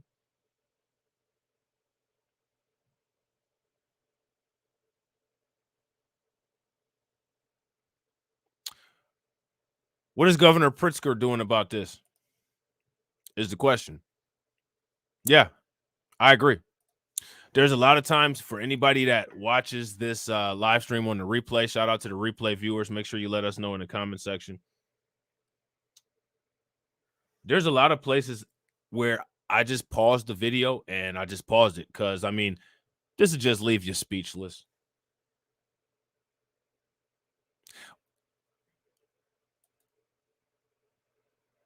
Honestly, I think that it takes away from the credibility, which there's already none existent to begin with, but the credibility of the mainstream media, as well as the Democrat politicians, or any politician for that matter, that this isn't being talked about. If you ask me, this particular situation should be of the utmost priority. You know what I'm saying? So there has been zero accountability for Officer Blood's act of shooting 12-year-old Amir when everyone agrees. So now, listening to this, knowing what you all know about this situation, hearing from the family, hearing from the family's attorney, what I want to ask you is, since Rodney King till the current day, since the civil rights movement till today, where's all this police accountability and reform that the Democrat media has been talking about? If policies that Democrats have put in place since the 60s have led to this happening, and we're watching this video on 2/15 of 2023, should the Democrats ever get a black vote ever again? That's my question. Even Officer Blood himself, that Amir was fully cooperative and posed no hint of danger at any time. A police officer should not be able to shoot a 12-year-old child with an assault rifle for literally no reason, without consequence and with complete impunity. That should not happen in our society. And so, in light of the testimony and other evidence that we obtained in this case, the expert witnesses we hired,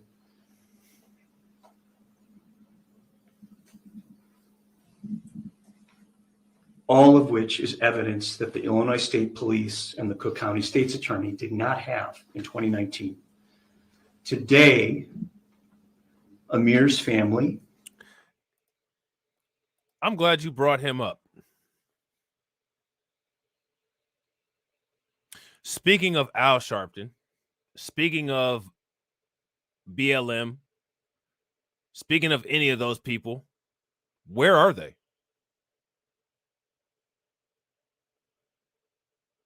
And honestly,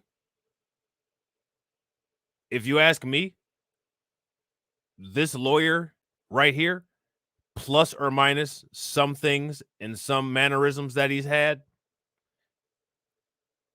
he's delivering a far more effective message than any Democrat shill or any Democrat politician has, and this guy's a paid attorney.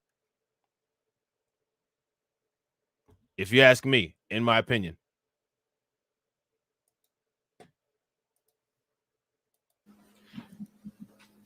Is calling upon the state's attorney's office, Cook County State's Attorney's Office, Kim Fox, to reopen its investigation into Officer Caleb Blood's shooting. Now, what did he say the Cook County prosecutor name is? Shoot a 12-year-old child with an assault rifle for literally no reason, without consequence and with complete impunity. That should not happen in our society. And so, in light of the testimony and other evidence that we obtained in this case, the expert witnesses we hired,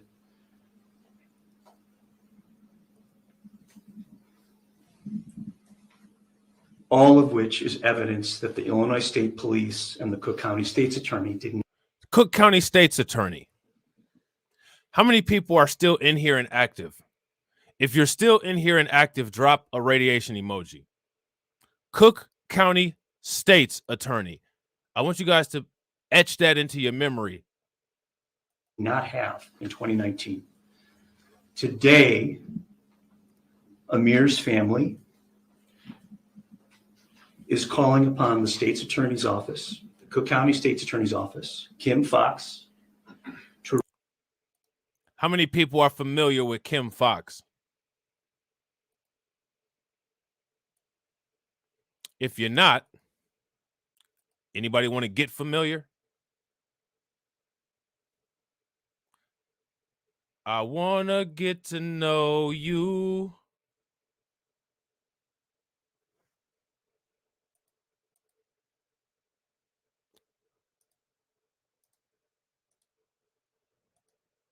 Somebody asked where the black attorneys were. There go your black attorney.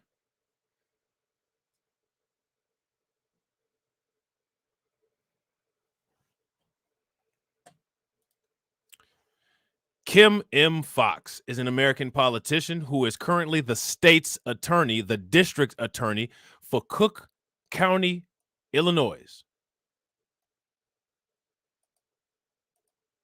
She manages the second largest prosecutor's office in the United States, consisting of approximately 700 attorneys and 1,100 employees. In 2016, she also won the Democratic nomination for the state's attorney against incumbent Anita Alvarez and went on to win the general election. She was reelected in 2020.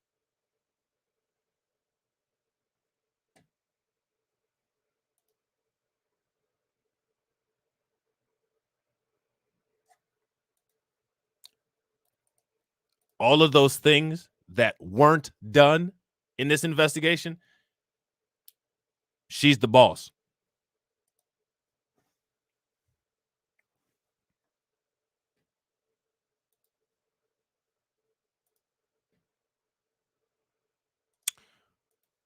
With friends like that, who needs enemies?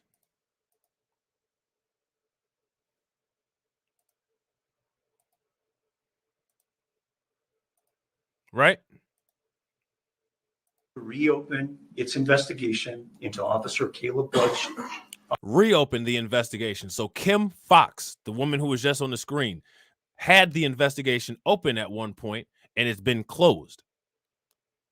This individual here, the family attorney, is asking her office to reopen the investigation.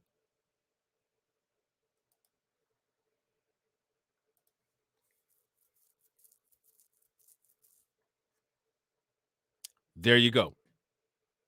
So now we got lots of situations, and this is why our conversations are so nuanced.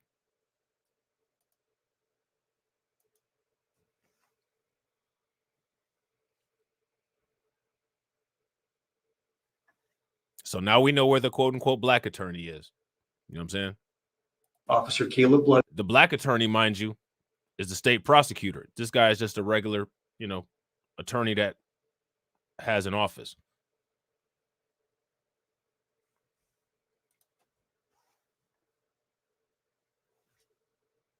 This is one of the reasons why we have to re-examine every single thing that we do and every single way that we move, if you ask me. There's a lot of things that go on that are just completely erroneous, irrelevant, and outdated. And the evidence shows. So now when you have somebody like this, right? When you have somebody like this,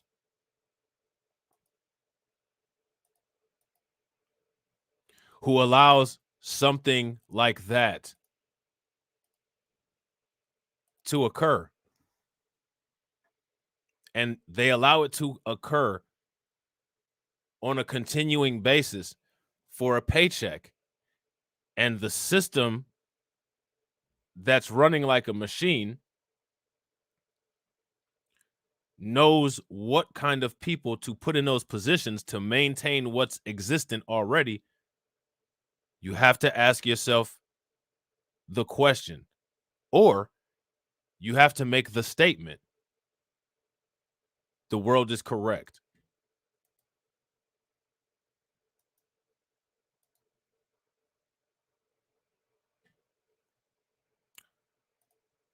Facebook user says, so basically, they just didn't give a damn about Lil Man. Amir Worship would have been another young black laid to rest. Thank goodness he tied his shoes. Yeah, facts. Because if he hadn't changed position or bent down the way that he bent down, it would have the gun would have shot him in his chest, and that probably would have killed him with an assault rifle. You know what I'm saying? Shooting of Amir Worship in order to consider charges against Officer Blood. Our office will be sharing evidence obtained in discovery with the state's attorney. Thank you. And I think we're happy to answer a few questions. So now, do you think that the reason why the Democrat media isn't covering this story is because it makes a Democrat look really, really bad? Now, this is a story that would really make a good case for the right-wing media if they were actually about anything. I mean, if the right wing was actually so upset about the things that are so shameful going on in Chicago, what I'm trying to figure out is where are the stories about this, because this is a shameful thing that went on in Chicago. And you got a Democrat that you can bash. But you see, when both of them are on the same side and neither of them cares, they work hand in hand. And as you can see, the Democrat media and the conservative media are both ignoring that. And so remember, when they ignore things, those things speak the loudest. And I got to agree. I got to agree with my man, Torian Rain. They don't really care. It's all small talk for them. Facts. Super facts. Anytime Kim Foxx attempts to advance anywhere in her political career, this needs to be brought up and put on repeat until she addresses it, if you ask me. Crystal, can you tell us about, I imagine, mixed feelings today? There is a settlement, there's financial protection for your family, but still the person responsible is on the job, still carrying a weapon for his apartment.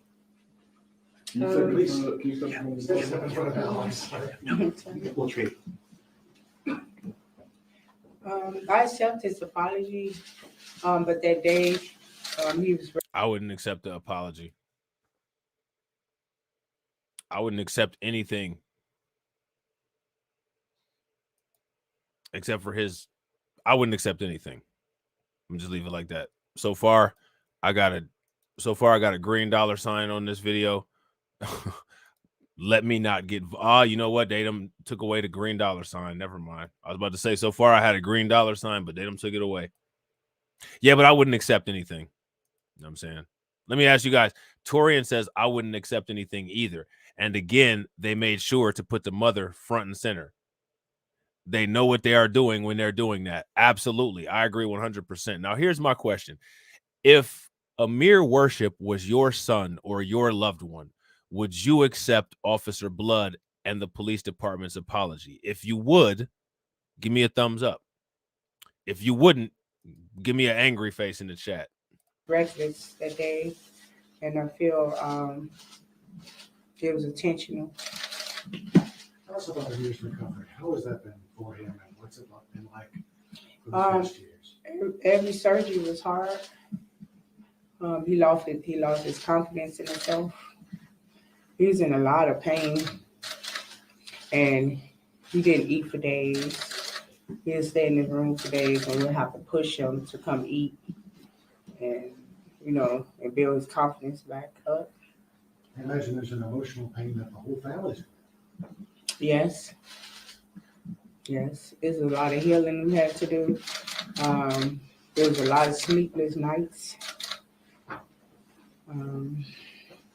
But things better now today. Amir is going to have to do healing from this particular event for the rest of his life. Literally, he's going to have to go through continuous knee surgeries every 5 years for the rest of his life.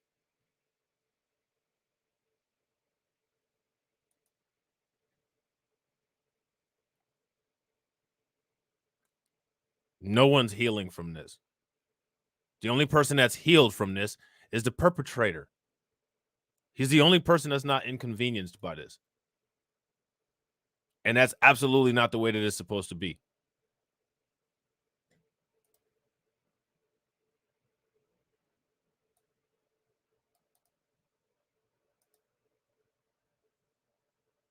Where are Al Sharpton and all them at?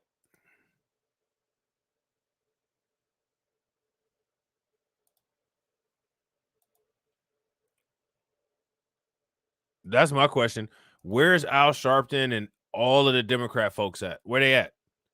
If they came around here, what would end up happening is that this would make Kim Foxx, Governor Pritzker, and possibly Lori Lightfoot look really bad. And so we can't do that on the Democrat media. So we're going to ignore it. And this is absolutely what conservatives want police officers doing. So we're going to ignore it too. And this is what you got.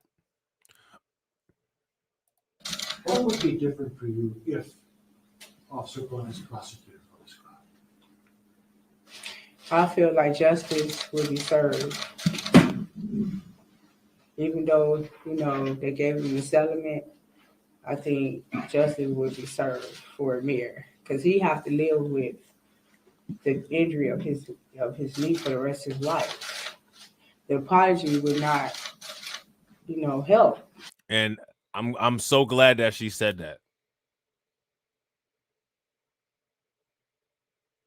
I'm glad that she said that. Despite the fact that she said she accepted his apology, I'm glad that she made it clear that the apology is worthless because it won't help. Can you describe what that meeting was like with Officer Blood? It was kind of weird. A lot of emotions was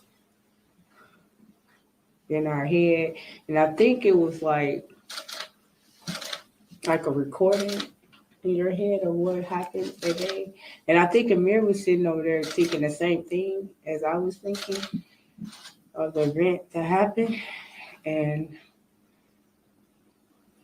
when he was saying that he didn't mean it, that's what kind of like made me feel a little unease. Why? Did you not feel it was sincere? I felt it was sincere, but I think he did it intentionally, So She said that she thinks that he did it intentionally.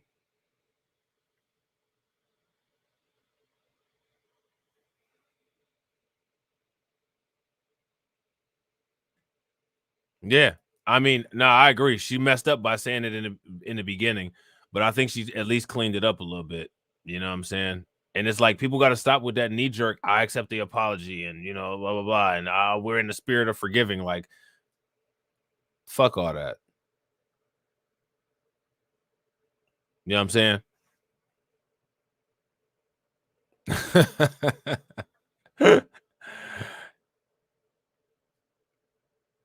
All I'm gonna say, man, is that, you know, everybody can't be a brain surgeon. You know what I'm saying?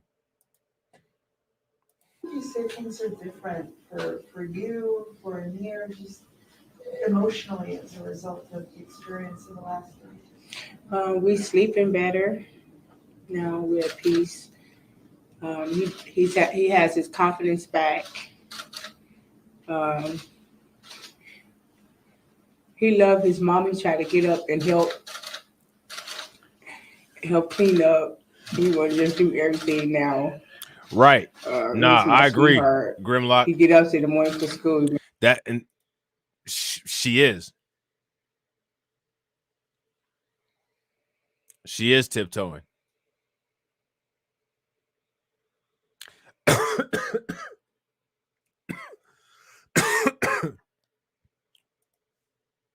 Make sure he kiss me good morning.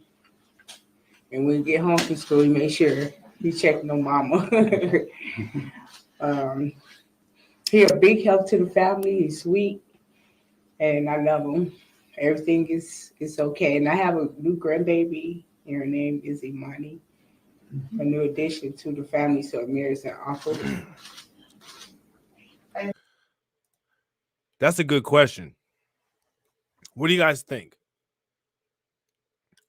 You guys think that they should leave Chicago? If you guys do, give me a thumbs up. If you don't, give me a thumbs down. I understand that you moved from the house where that happened. Did you move as a result of what happened? Yes, I want a better life, and I moved to Texas. And my kids love Texas, so I'm like, I would just go to Texas. So I'm trying to rebuild my life. I think they moved to Texas. If I'm not mistaken, I think in those first two articles that I read, it did say they moved to Texas. What does Amir want to do with his life now? Does he have plans? Does he have dreams? He really not sure what he wants to do. He just want to be happy and take care of his family and take care of me. Make sure mommy happy. That's important. Mm-hmm. Did he tell you how he felt after the meeting with Officer Blood? It's hard for Amir to show emotions. Did the meeting happen here or in Texas? Here in Chicago. Now, so often we come to your office and we hear about these cases where families have been terrorized by often wrongful raids on police, by police on homes. How does this underscore the treatment of innocence in a home and the way police need to reevaluate when they arrive on the scene, what they do when they're there? Yeah, great question.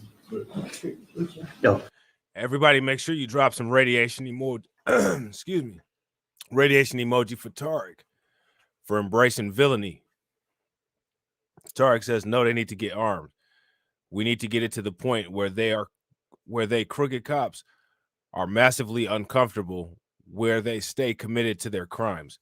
And I agree. If you guys agree, give me a thumbs up. If you guys disagree, give me a thumbs down.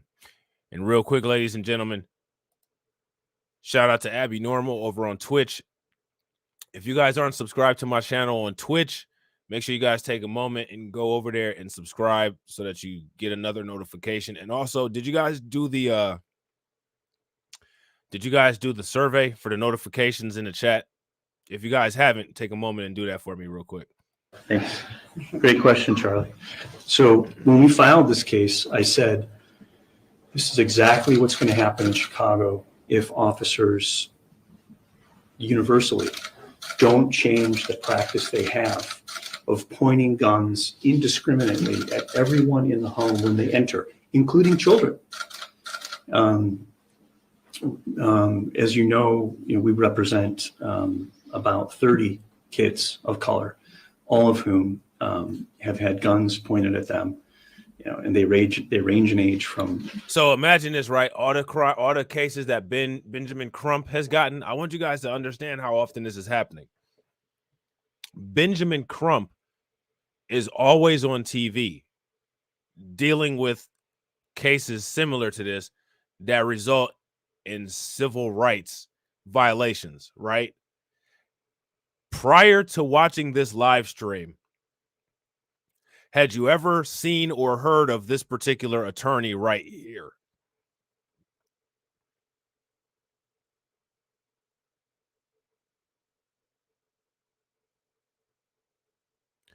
This particular attorney right here, this unknown guy, has dealt with 30 of these cases already. So what does that tell you about how often it's happening? And nobody knows who this is. This guy isn't some prominent white civil rights hero. We don't know who this guy is. This is the first time I've ever seen him before, and he's dealt with 30 of these. Benjamin Crump is on the news all the time, and he's dealt with 30. So the question that you got to ask is, this unknown dude has dealt with 30 of these, and we don't even know who the hell this dude is. He ain't never been in the news all like this. So how often is this happening? If that doesn't indicate, I don't know what else does. Shout out to Gullah Jack Tracks. What's up with it, bro? Innocence in a home and the way police need to reevaluate when they arrive on the scene, what they do with it. Yeah, great question. Oh, thanks. Great question, Charlie. So when we filed this case, I said, this is exactly what's going to happen in Chicago if officers universally don't change the practice they have of pointing guns indiscriminately at everyone in the home when they enter, including children. As you know, we represent about 30 kids of color, all of whom have had guns pointed at them, and they range in age from 1 through 16, 17. And they range in age from 1. There's some 1-year-old out there that he represented that had a gun pointed at him by law enforcement. So there's that. Most of them are under 10 when the raid happened in their particular home. So certainly when it comes to use of force and firearm safety, the practice of pointing guns at kids has to change. If it doesn't change, we're going to see more incidents like this in Chicago and elsewhere. Al, can you clarify a couple of things? You sent the apology happened last week, but did you say there was another meeting happening today? Yeah, 2 apologies. One privately, face-to-face from the officer. That occurred this past Saturday. Second one is the official apology from the Village of Richton Park. That's what's going to be coming this afternoon. Is that taking place at the Richmond Park? I think it's not going to be anything other than them releasing a statement. I agree. With text. And you mentioned that there have been previous settlements. Was that also with Richmond Park or with the other parties that had originally been named in the lawsuit?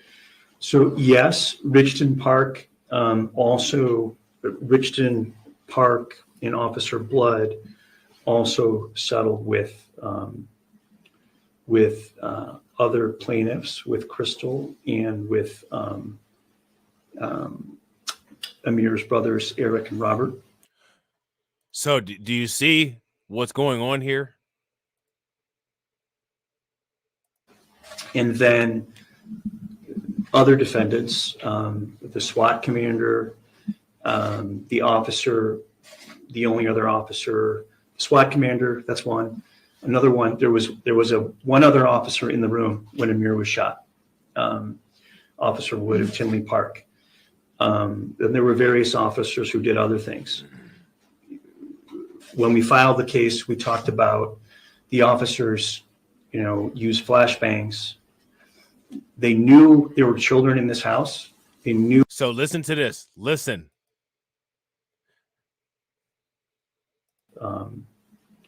With other plaintiffs, with Crystal and with Amir's brothers, Eric and Robert. And then other defendants, the SWAT commander, the officer, the only other officer, SWAT commander, that's one.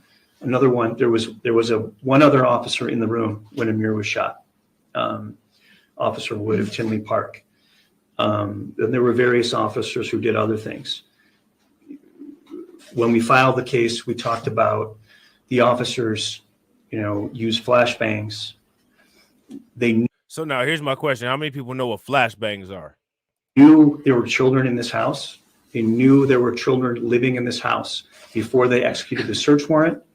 And then they picked the SWAT team, which is going to use maximal force. When you pick a SWAT team, you know what they're going to do. And then even though they knew there were children in the house, they threw a flashbang inside the house. It exploded very near where Robert and Eric were sleeping. It was dark in the house, so they couldn't see where they were throwing it. So anyway, the short answer is yes. All of the plaintiffs settled with other defendants for various other instances of excessive force. And those all total $322,000. Correct. Can I just clarify one thing before I have to run?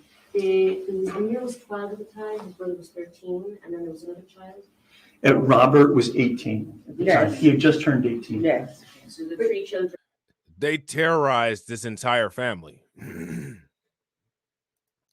Yeah. Shout out to the Facebook user.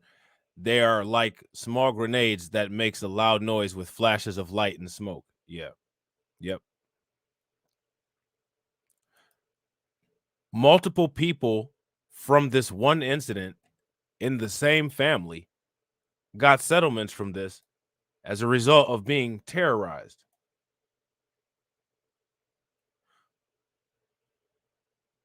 Here's my question. Excuse me. Here's my question. What does that say? For codeine, allegedly, and then the charges ended up getting dropped. And I got to agree with RG Titan. It was technically a home invasion. Your status and your former boyfriend were in the house. Yes. Yes. Thank you. But you mentioned that Amir is 16 now. Yes. Yes. Yes. Mr. Wolfeld, who represented the defendants at trial? Or Um, The case didn't go to trial. We just so everybody, the case settled in December. Which means that it was a civil trial, not a criminal trial. This hasn't had a criminal trial because no criminal charges were filed because the prosecutor didn't see any criminal wrongdoing take place. In principle, when we were going to get a trial date this month, last month in January, we were set to get a trial date in January. The case settled in December. Give me a second. What's the name of Timbo's firm? Sodos. Yeah, the Sodos Law Firm. Thank you, Zach. The Sodos Law No, sorry, I got choked on my drink.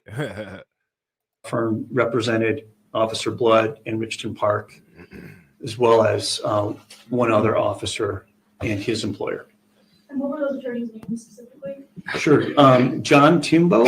John Timbo was the lead attorney for Officer Blood. The neighbor. So there's that. They cut it short. So now my question for you guys is, what do you guys think about that? That's a story that I think you guys should tell a friend about. You know what I'm saying? I think more people should be talking about that. So apparently it went down in court today. Everybody dropped some radiation emoji for AB Promotions for dropping the info during the stream. Man rushes at Buffalo mass shooter Peyton Gendron during sentencing hearing. Gendron is expected to be given life sentence for May 2022 attack at supermarket.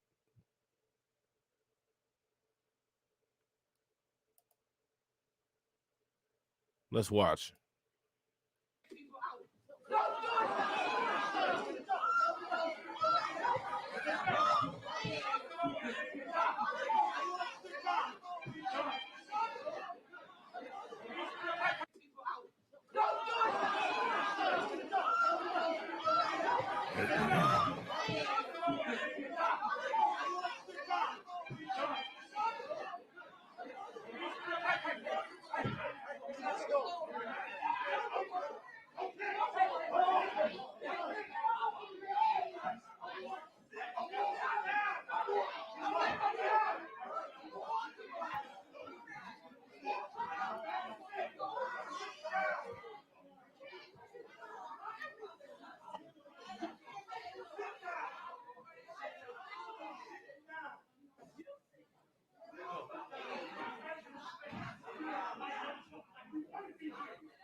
So you guys hear everybody asking him why he did that, but they were all right next to Peyton Gendron, and none of them asked Peyton Gendron why he did that. So again, that's that moving goofy shit that I be talking about. So now here it says a man has been escorted out of the Erie County Courthouse in New York Wednesday after rushing at Buffalo mass shooter Peyton Gendron during his sentencing hearing. Barbara Massey, whose sister is Catherine Massey, was among the 10 victims killed in the May 2020 attack, was delivering an emotional victim impact statement when a man dressed in gray clothing lunged at Gendron, forcing the police to intervene. "I want to personally choke you," Massey said at one point during her statement. "My sister, Catherine Massey, was a great person. Cat didn't hurt anybody," she said, as an unidentified man in gray clothing walked up and started standing behind her. "You are going to come to our city and decide you don't like black people. Man, you don't know a damn thing about black people. We're human." If you ask me, I don't know. Never mind. Not saying anything. This man then grabbed Massey's shoulder and pushed her aside as he lunged at Gendron and his attorneys. And you saw the cops get right on the job of Operation Protect the Chad. "Don't do it," a voice is heard shouting as the court erupted in chaos and police entered the fray. There was more police on the scene to stop that dude from getting to Peyton Gendron than there was police from stopping Peyton Gendron from shooting up black people at Tops. You know what I'm saying? Yeah, I agree, Ed.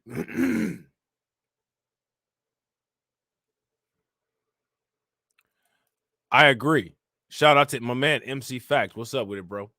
And I agree. Gendron didn't work alone. Big facts.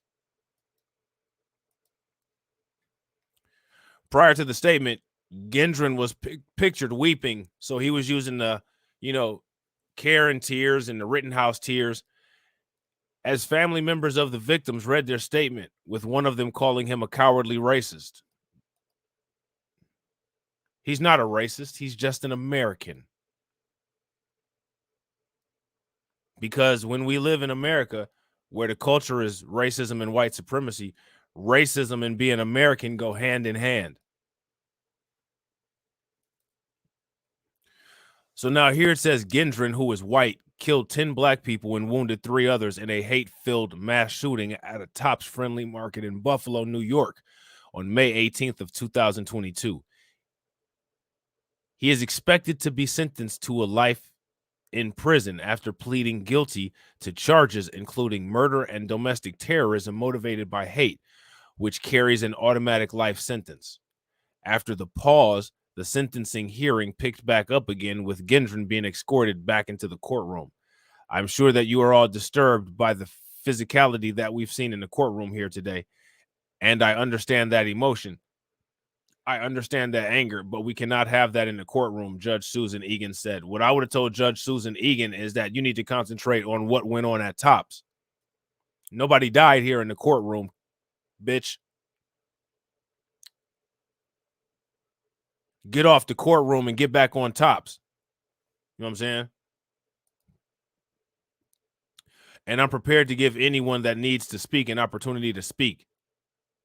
And I know you need to address some of your comments to the defendant, she added, but we must conduct ourselves appropriately because we're all better than that. Fuck being better than that.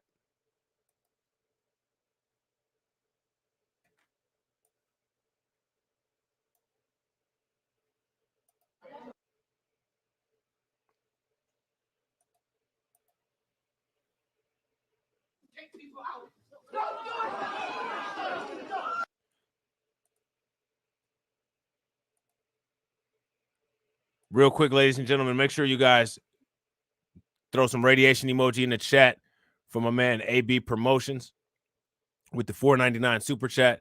I wish my guy got to him. They wouldn't have got him off. Yeah, super facts. Super facts.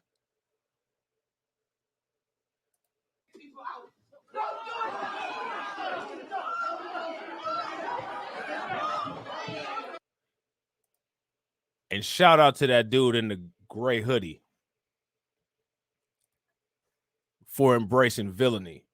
So with that being said, ladies and gentlemen, I hope you guys enjoyed the stream. If you're not subscribed to the channel, make sure you hit the bell icon twice. Smash the like button. Share this video out to all of your followers, and I will catch you all on the next one. All right? Peace.